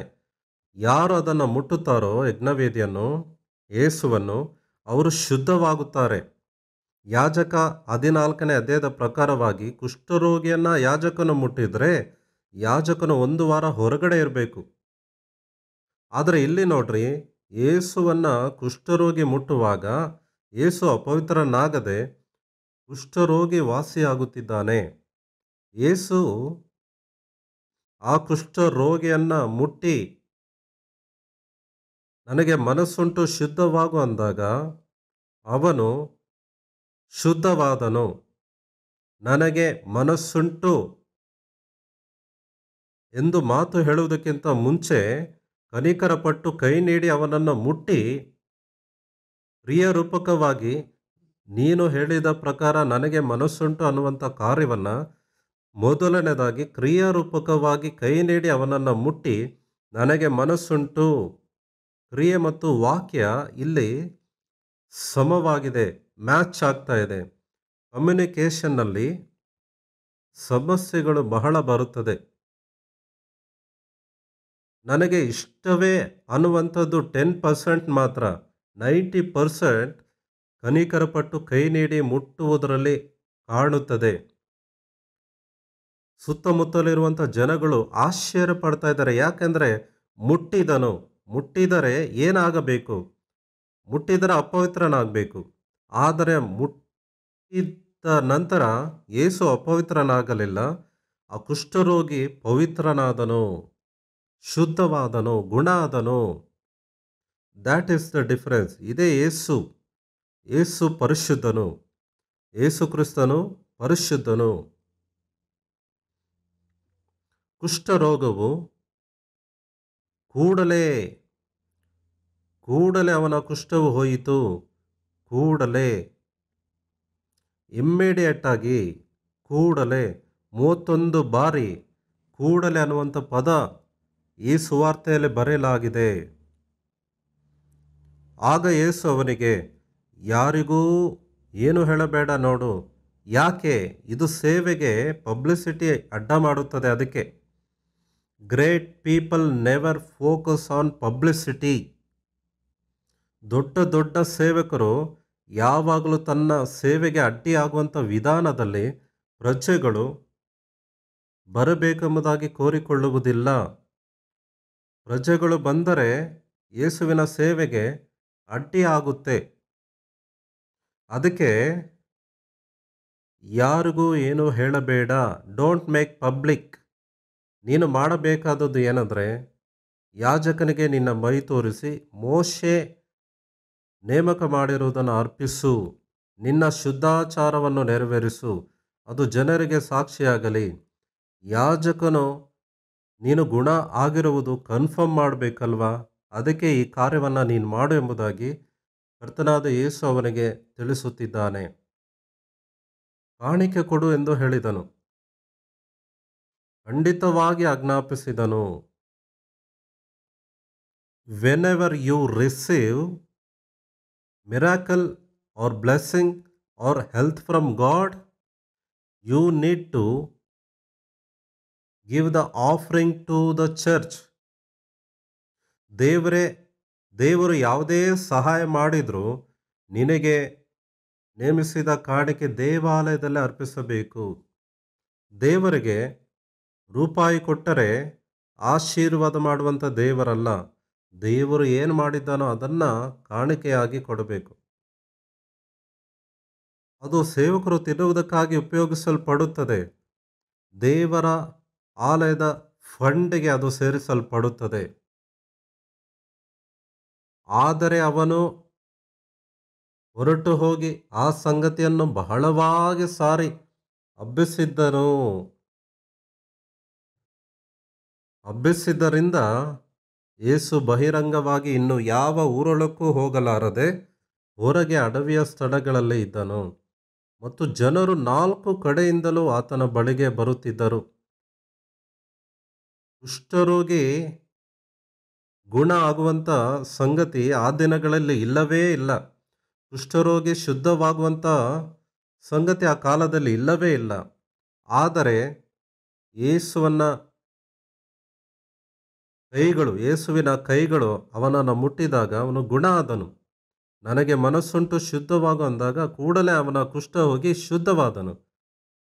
ಈ ಸಂಗತಿಯನ್ನು ಅವನು ಬಹಳವಾಗಿ ಹಬ್ಬಿಸಿದನು. ಅರ್ಥ ಮಾಡ್ಕೊಳ್ಳಿ, if you want to commit a great personality, you need to avoid some kind of publicity which is hurdle to your work. ನಿನ್ನ ಕೆಲಸಕ್ಕೆ ಆಟಂಕ ಬರುವ ಹಾಗೆ ಪ್ರಮೇಯ ನಿನಗೆ ಬರಬಾರದು. ಯೇಸು ಕ್ರಿಸ್ತ ಪ್ರಭು ಸಕ್ಸಸ್ಫುಲ್ ಆಗುವುದಕ್ಕೆ ಕಾರಣ ಏನಂದರೆ, ಪೀಪಲ್ಸ್ ಇಮ್ಮಿಡಿಯೇಟ್ ನೀಡ್ಸ್. ಯಾರು ಮಾಡಲಾಗದಂಥ ಕಾರ್ಯಗಳನ್ನು ಆತನು ತೋರಿಸುತ್ತಿದ್ದನೋ, ಆತನು ಮಾಡುತ್ತಾ ಇದ್ದನು. ಜನರು ಇದನ್ನು ಗ್ರಹಿಸುತ್ತಾ ಇದ್ದರು. ನಿನ್ನ ಸೇವೆ ಅಭಿವೃದ್ಧಿ ಆಗಬೇಕಾದ್ರೆ ಈ ಒಂದು ಕಾರ್ಯಗಳು ನಿನ್ನ ಜನರು ನಿನ್ನಿಂದ ಅವರು ಅನುಭವವನ್ನು ನೋಡಬೇಕು. ಅವರು ಬದಲಾಗುವುದಕ್ಕೆ ಕಾರಣ ಯೇಸುವಿನ ಬೋಧನೆ, ಅದ್ಭುತ ಕಾರ್ಯಗಳು, ಪ್ರಾರ್ಥನೆ.